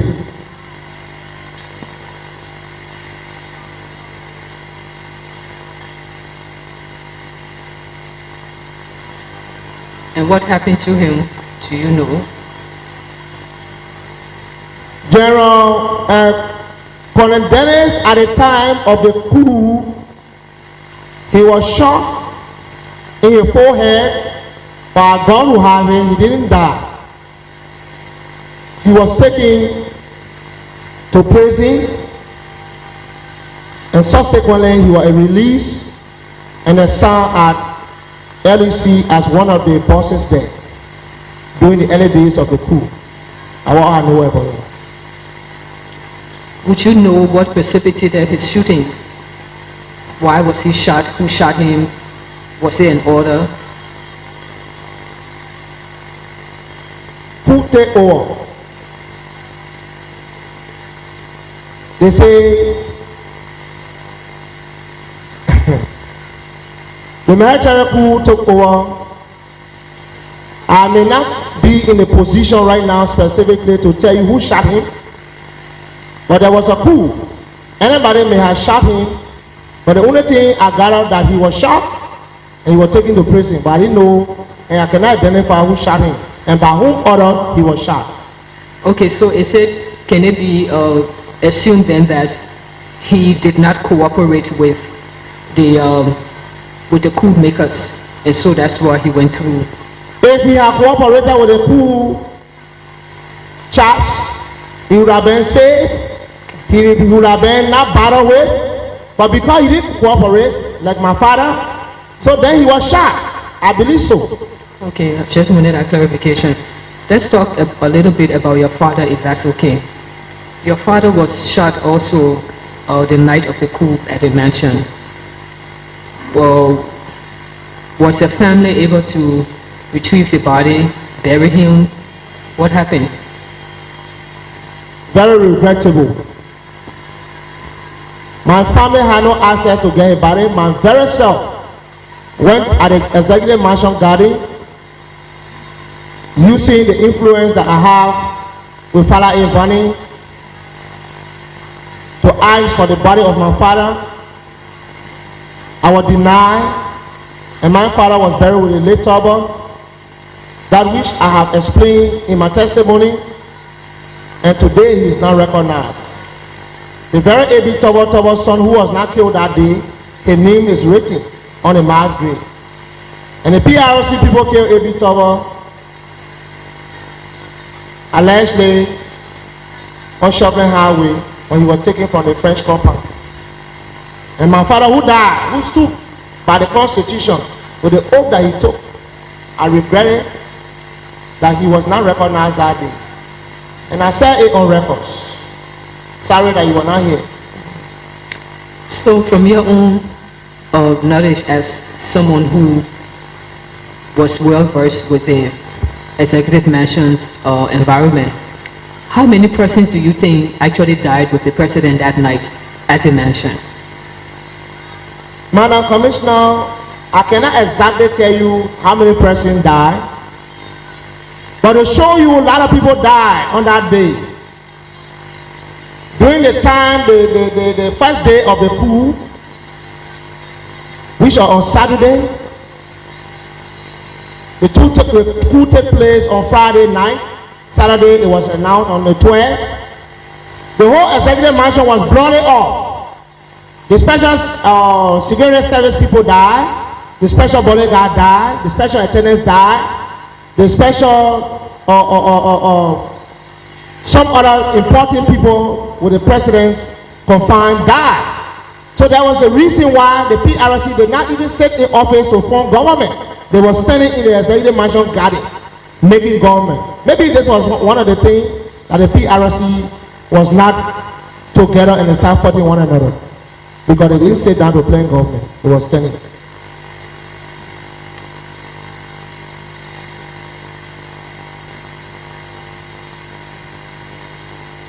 You were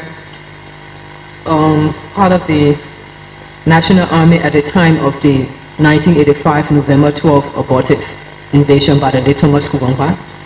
No. You were not? No. Were you around? I was on A1, asking without leave. Okay. At which time I decided to go and equip myself by going to secondary school, at least to know the right from wrong. If I had not gone to school, I wouldn't have had the information that I'm providing for you today. Okay. So in that case, then I will save you this question.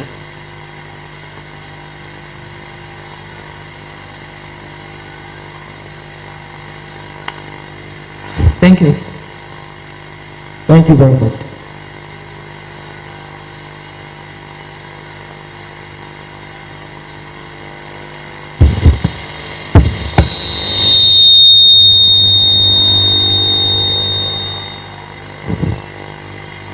Give me some.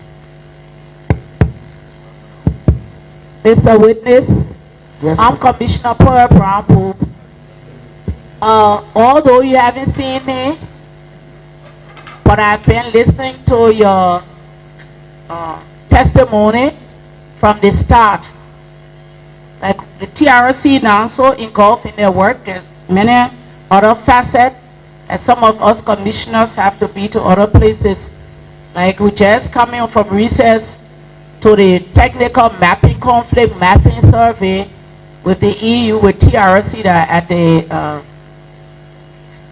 City Hall. So it's not out of disrespect or not that we do not take your testimony serious. We take all testimony seriously and we sit here objectively. So we've listened to your testimony and want to say thank you for coming. I'm Commissioner Pearl Brown Poole. One aspect you talk about, your father died with the late President William R. Tobble, the constituted elected president of Liberia that was killed April 12, 1980. That was on a Saturday morning. yes. At least there's one person named who we heard who also was defending the Constitution. Now you talk at two things. You talk about, say that they wrote the names of other people and they did not write your father's name. When was that? Was it the time when the people came to recognize the family members, and they where did they write the names down that you referred to? There are several memorial services. There are several memorial services that the tower been having. I cannot specifically give you the dates, but those people that died, names was written, called, and in many occasions, and I didn't hear my father's name. This is what I'm trying to defend. Now, you know what, it's been about 28 years. People died. Your father, the position he was holding, those who maybe he was defending, other family members, other people, they didn't know him. So, in fact, just like you coming now talking, this is the first time probably people even knew, the public know now, who were one of those who died. That's the reason why the TRC Act mandated us to list all those who died, consider missing, and who died. People didn't even know who died, who escaped, who were on duty that night.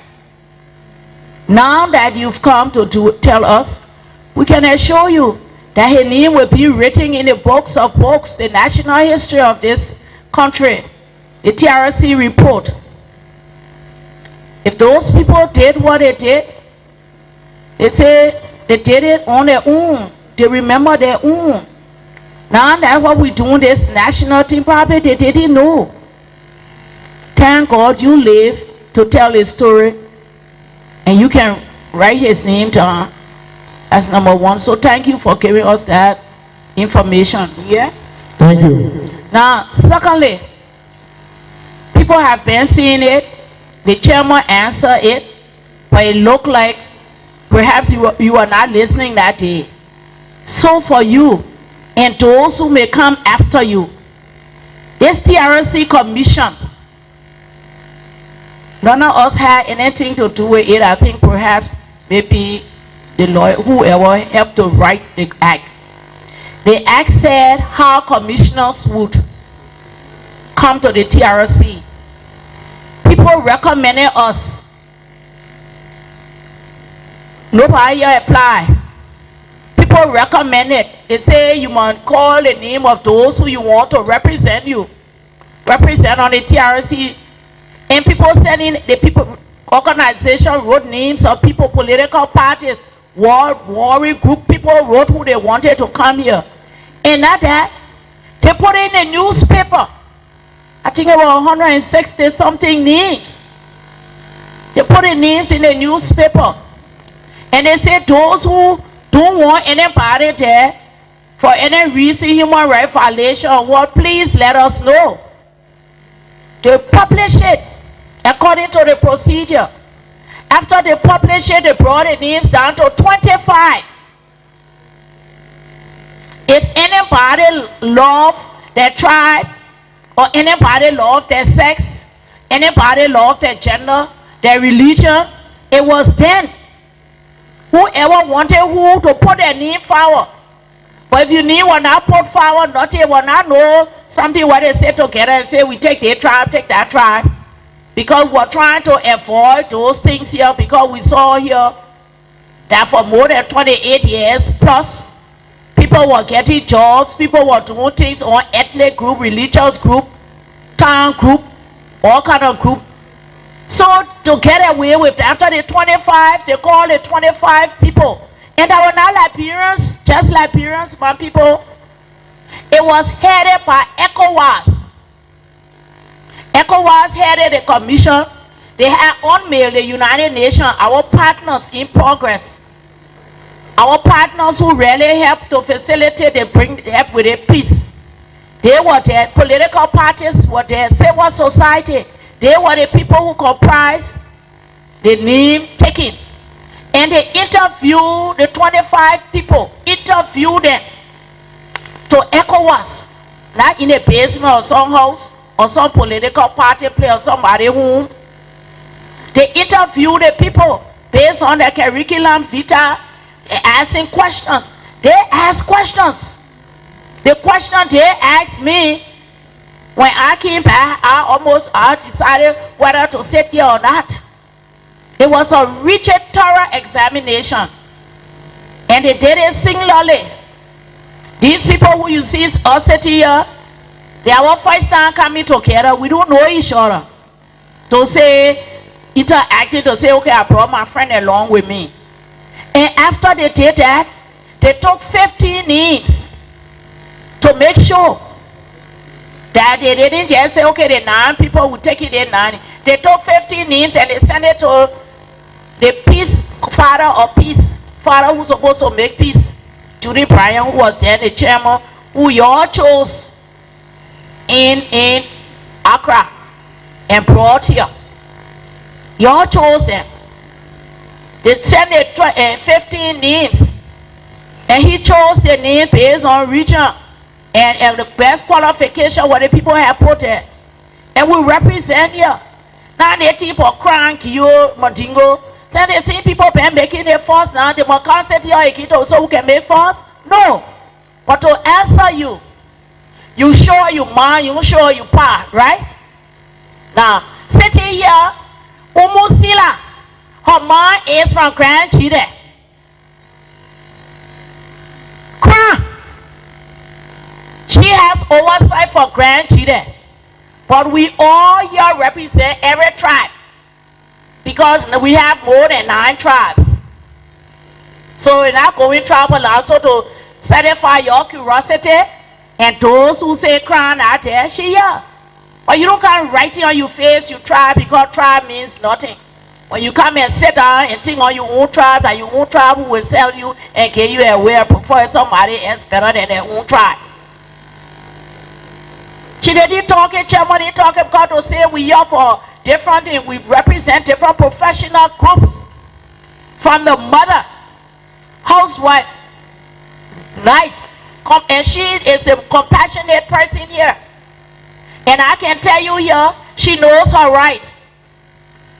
She had accident. They can't turn over going to Grand Chile.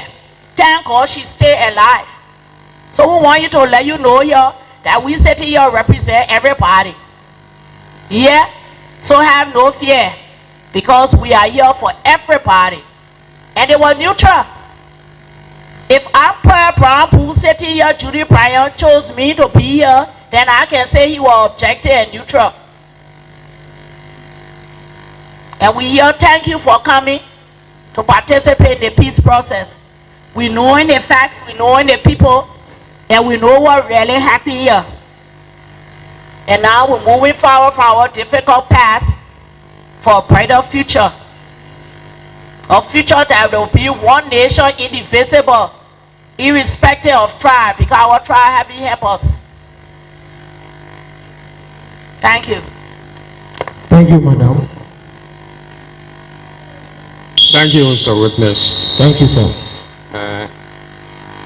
I was asking you the last time when we have technical problem, and I would like to finish those questions that I intended to ask you. You said the first chairman of Monrovia was a gear man called Zline.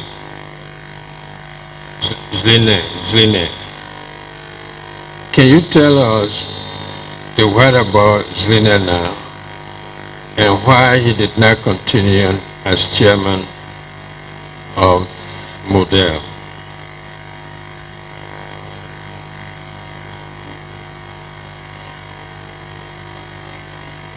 Honorable Commissioners,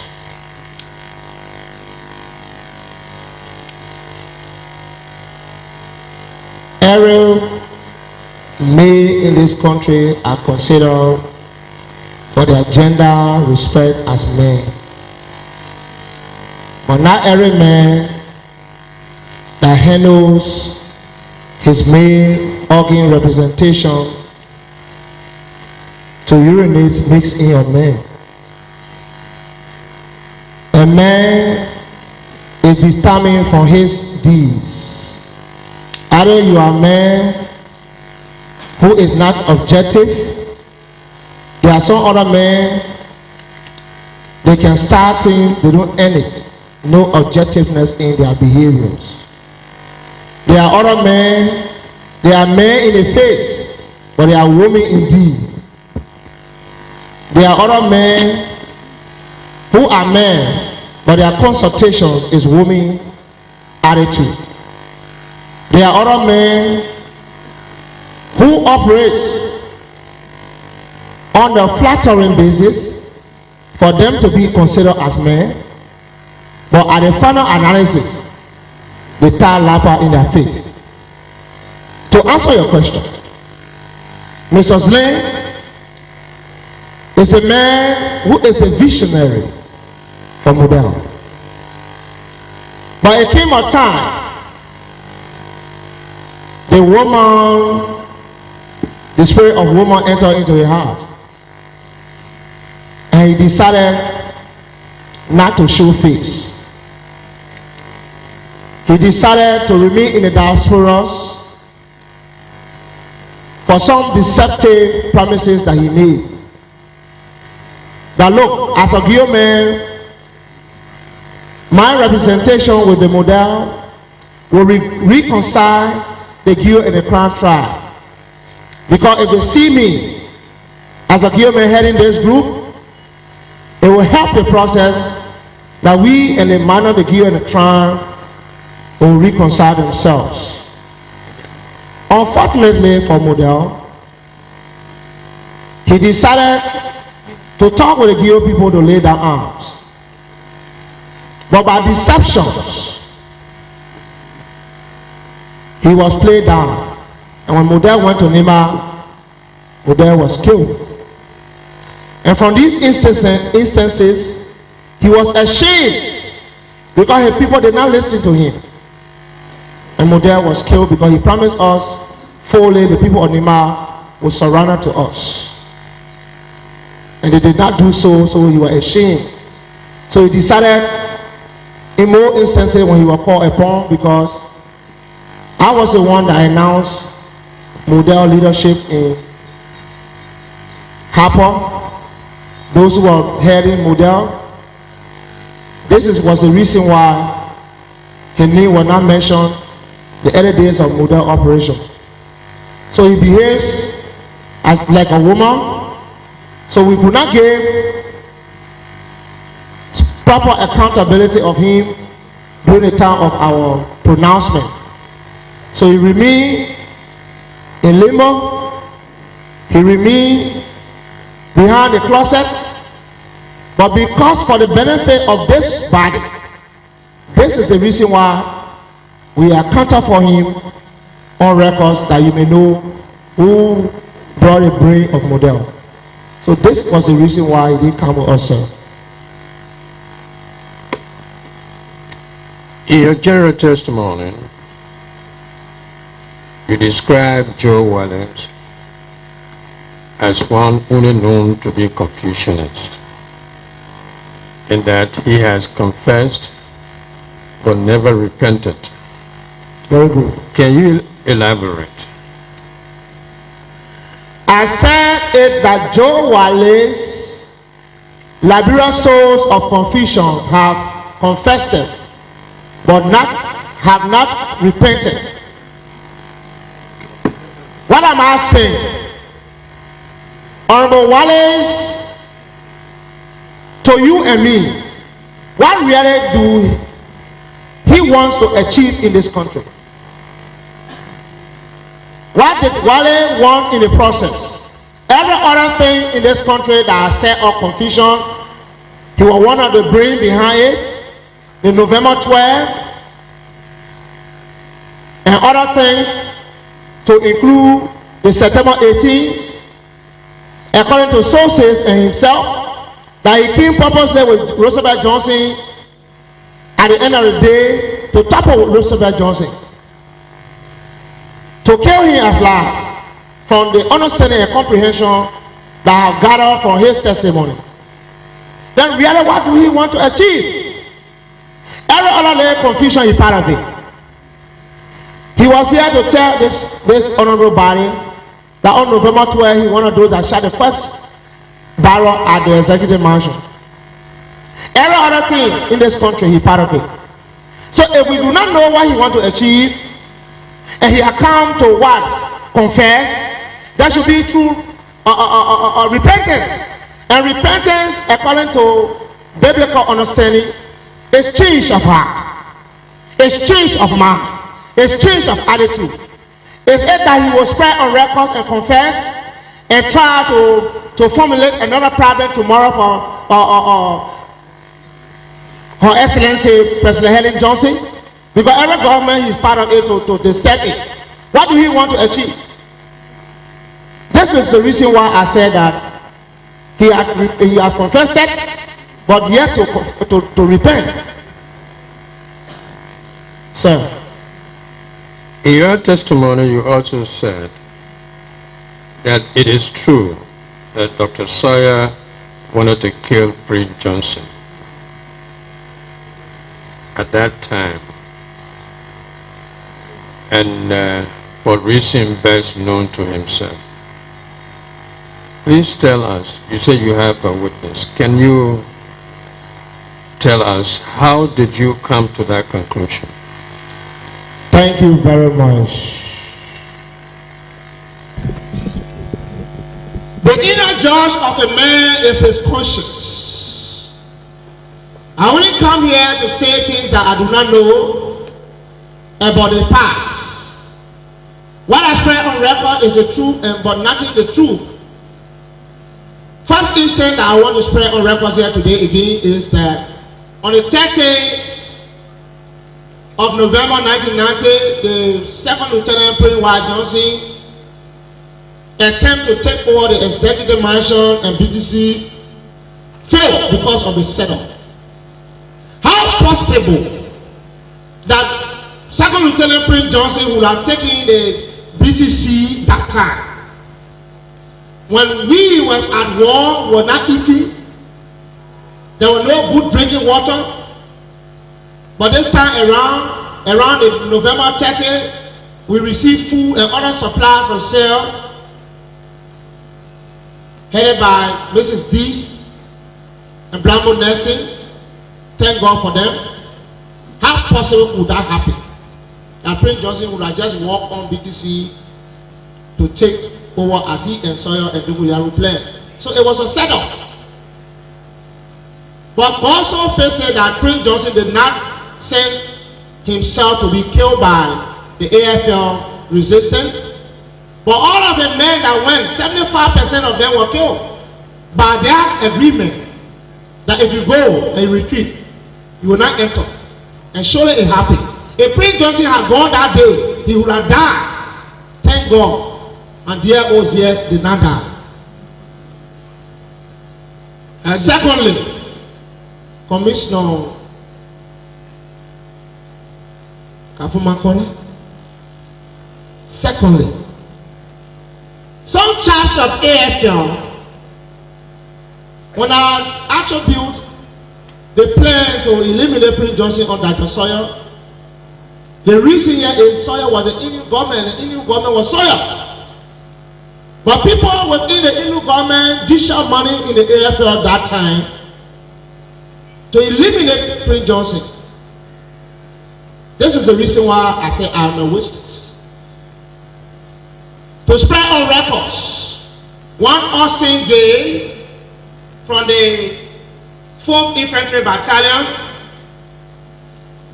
and one Joe Wanya Bowie from the headquarter battalion and one Amos Meyer from the Executive Mansion Battalion were some of those AFL chaps that were contacted by the Indian government to eliminate Prince Johnson because they want to pay him back the good that he did for them to arrive safely, to eliminate him. How do I know? I was contacted by these soldiers and I told them I would never do dirty work for other people to ride on the sweat of my blood. Just within that time, other persons were contacted. Today, up to now, nobody knows who killed Larry Mitchell. on Kerry Street. So from that conclusion, I deduced my argument and analysis that these people were one of the reprised Prince Johnson for what he did. Prince Johnson was delivered to by them giving dough to him. When Prince Johnson had not killed dough, nobody would have come here to say they're learning to be government. So maybe that was a pay. Every bad boy get bad pay. That's what they wanted to do to him. But we had to spread on record because we have come to reconcile. There was my reason of which I looked at that to the soil. But personally, maybe it was not him, but that his government. So anything that was done wrong within our government that people did not know about was spread on records. And I submit. You also said that Bleaju lied on himself. That testimonies given to him, by him here were never true. Say he was nowhere around during those time. Why, how do you think, or what can you say, if you know, the rationale behind lying on himself, not attributing good things to himself for bad things? Thank you very much. It is clear when a military man speaks on issue, it has military implication and defense. Firstly, Bleaju said that he killed over 20,000. If my memory can serve me right, no military man, honorable commissioners, that will come here and tell you, I killed more than 500 men. I challenge you on 50-50. Then you talk about 20,000. The effective range of an infantry weapon, let's take the least one, M16, AK, is 460 meters. And 460 meters, your airborne cannot reach them. You cannot know exactly how many persons, if you discharge your arm that you killed, if God, it is not you alone, shoot it. How do you determine that you kill XYZ? In fighting position, you either be in wedge. In fighting position, you either be in V. In fighting position, you either be in line. Formations or colors. How do you determine how much you kill? That's my point. How dare you kill more than 20,000? It's not militarily exact. One point. The second point he said that I and President Doe were members of the 11 Brothers Society in the Southeast. That I, Joshua Milton Bleaju, together with President Doe, buried the flag of Liberia in the sea of this country in Jeddah Mountain. You see, my concern was, who was he that time? What was the relationship? How old was he during those 10-year rule?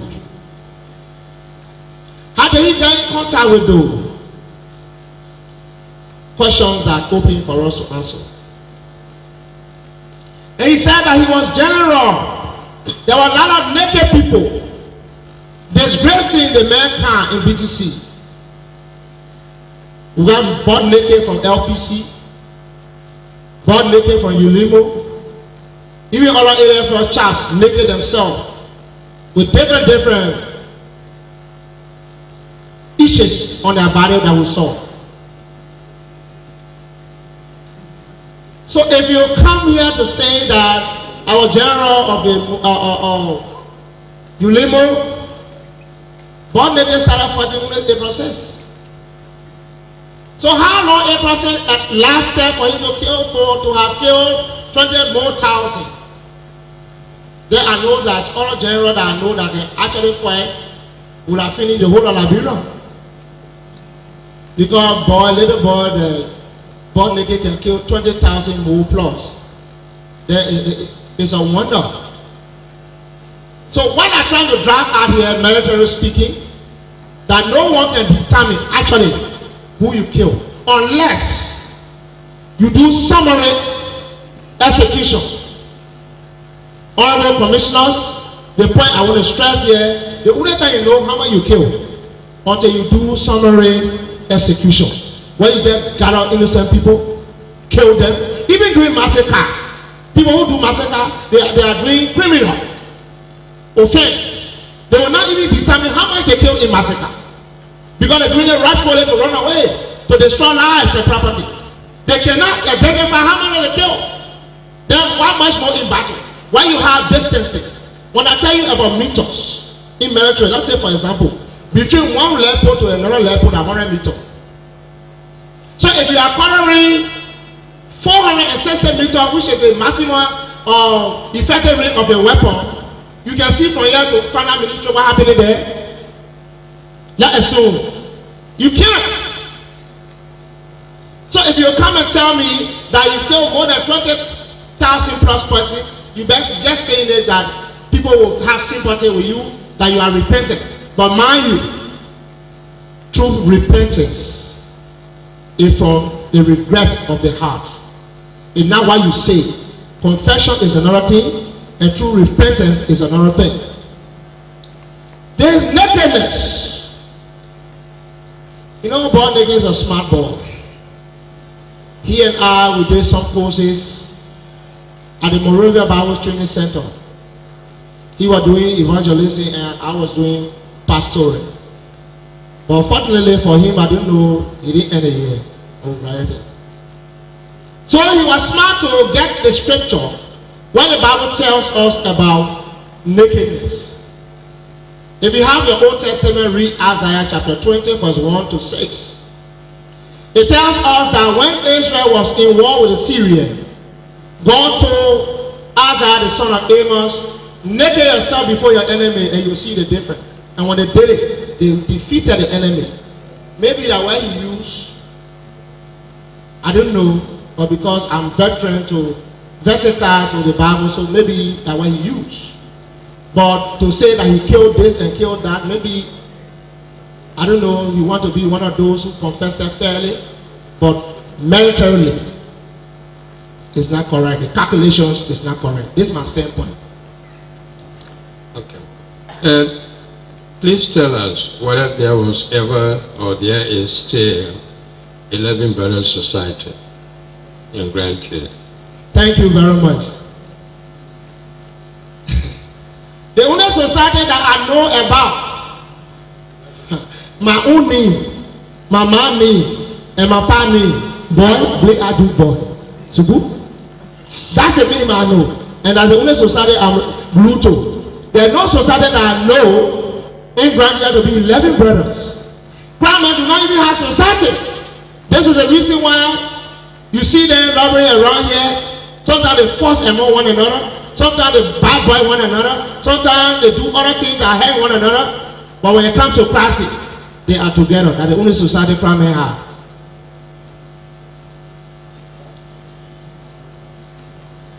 Don't misquote me. We got witches, we got wizards, we got bobios in those areas, but not collective society that he gave you reference to. We got witchcraft in Grand Cape. We got people who can move in the night, but not society that Ministry of Internal Affairs knows about. Thank you. You also said that you appreciate government setting up a veteran commission. When you wonder who is veteran, and you also try to ascertain how can a field grade officer head this commission. Can you elaborate what constitutes a veteran and who is competent to head such commission? A commissioners like you are credible people. I repeat, a commissioners as you are credible people that the country depending on to carry on a piece of job. The military is not something like you can just walk to at the radical market and buy your deeper or your Duma soup. They need people who are credible, they need people who are reliable, they need people who can deliver. Yesterday, AFL was condemned because of their role play in the past. They were forced to become fashion. Today, with the good intention that Manoseli has, and with the inscription from Ghana Accord, we need a veterans. But the veteran commissions that was set up, we got in the army, we had general grades. I may mention about 1 soldiers. I don't know whether General Service is alive. I do not know whether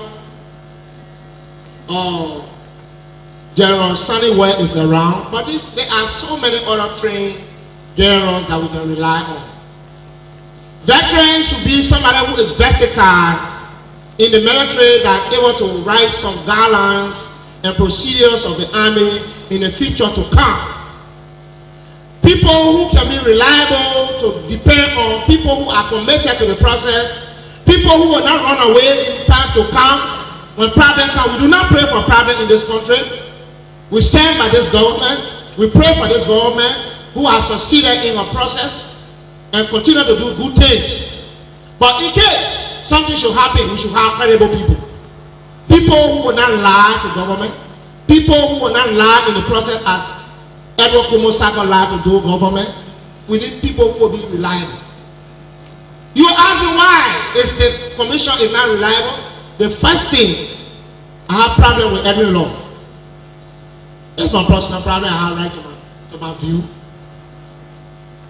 Mr. Lloyd once was an army personnel who joined 1962.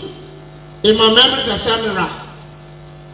He was in the depot as a supply man. He also participated in the Congo War, the frontier force contribution in Congo.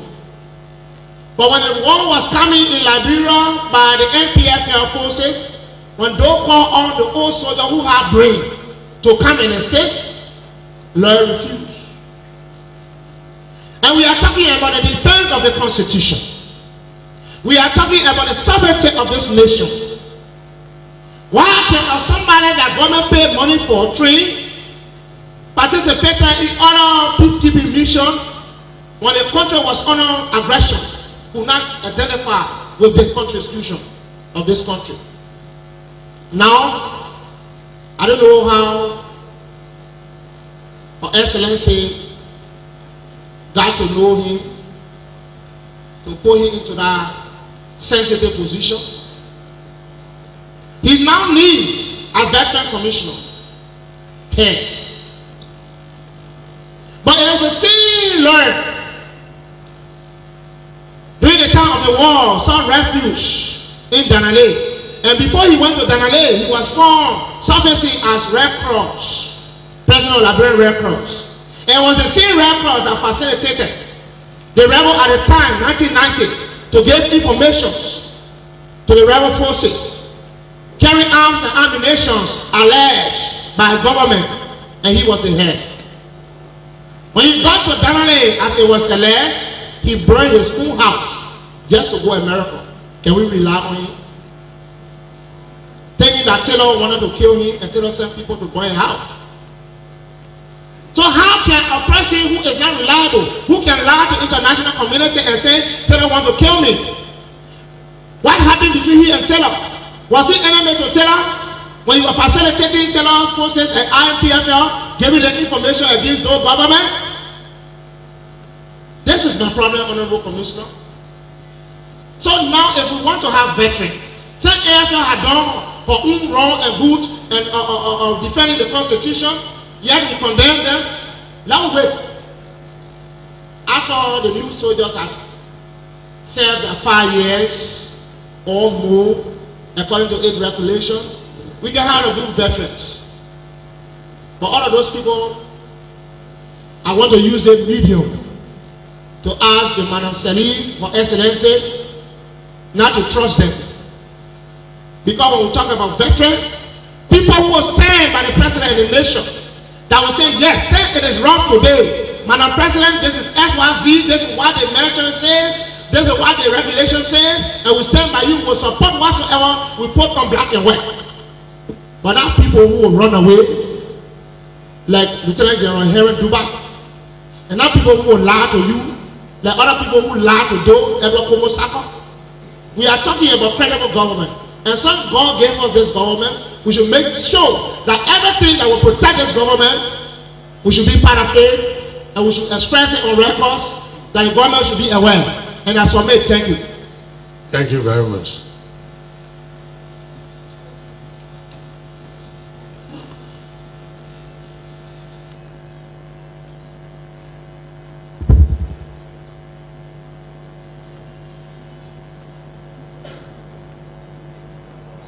Yes, madam.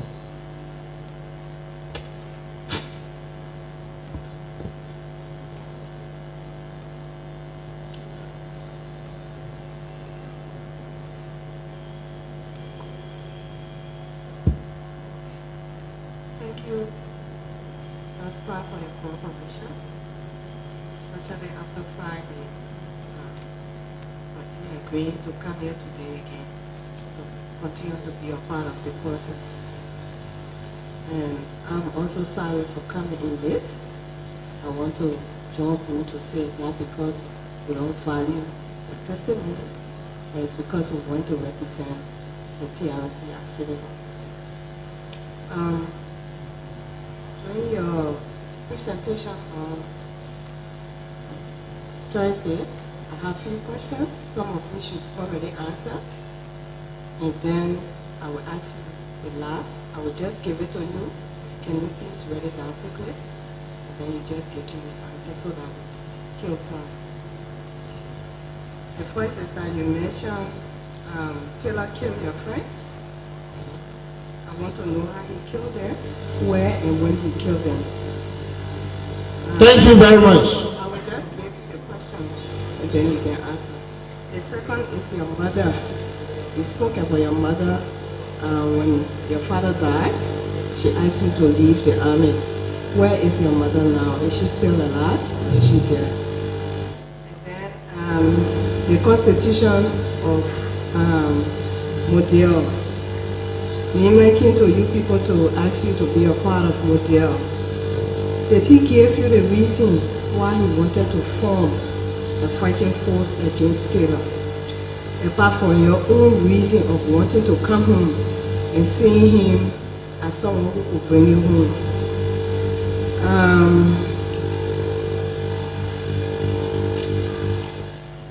And then most of what you gave us, you did not give us tips.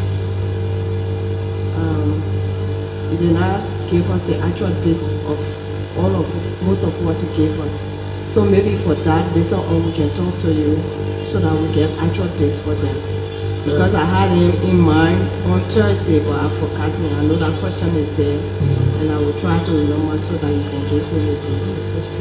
And then finally, I just want to make a clarification on what 20,000 people. I'm not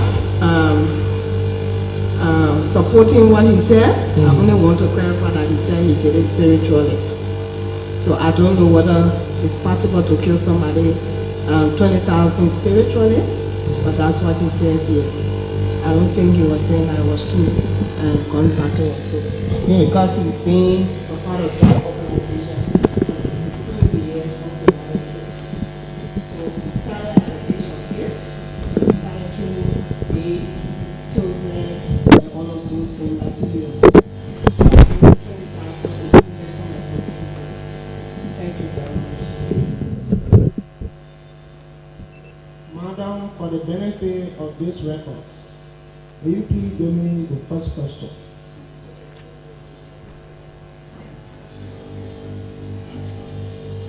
Huh? You said some of your friends were killed by child stealers. Okay, thank you. The 1997 retirement and demobilization carried on by President Taylor without benefits. 3 soldiers, to include myself, namely Colonel J. Bonru, the late, and Lieutenant Colonel Omisu Seri, and myself were selected by the soldiers to advocate for their benefits. And in our advocacy, Taylor found out that every other thing that we were saying in keeping with UCNJ was right. So he decided to use us on the 27-member commission for the formulation of guidelines and policy for the restructuring and formation of the new army. Just within that time, the Johnson and Taylor War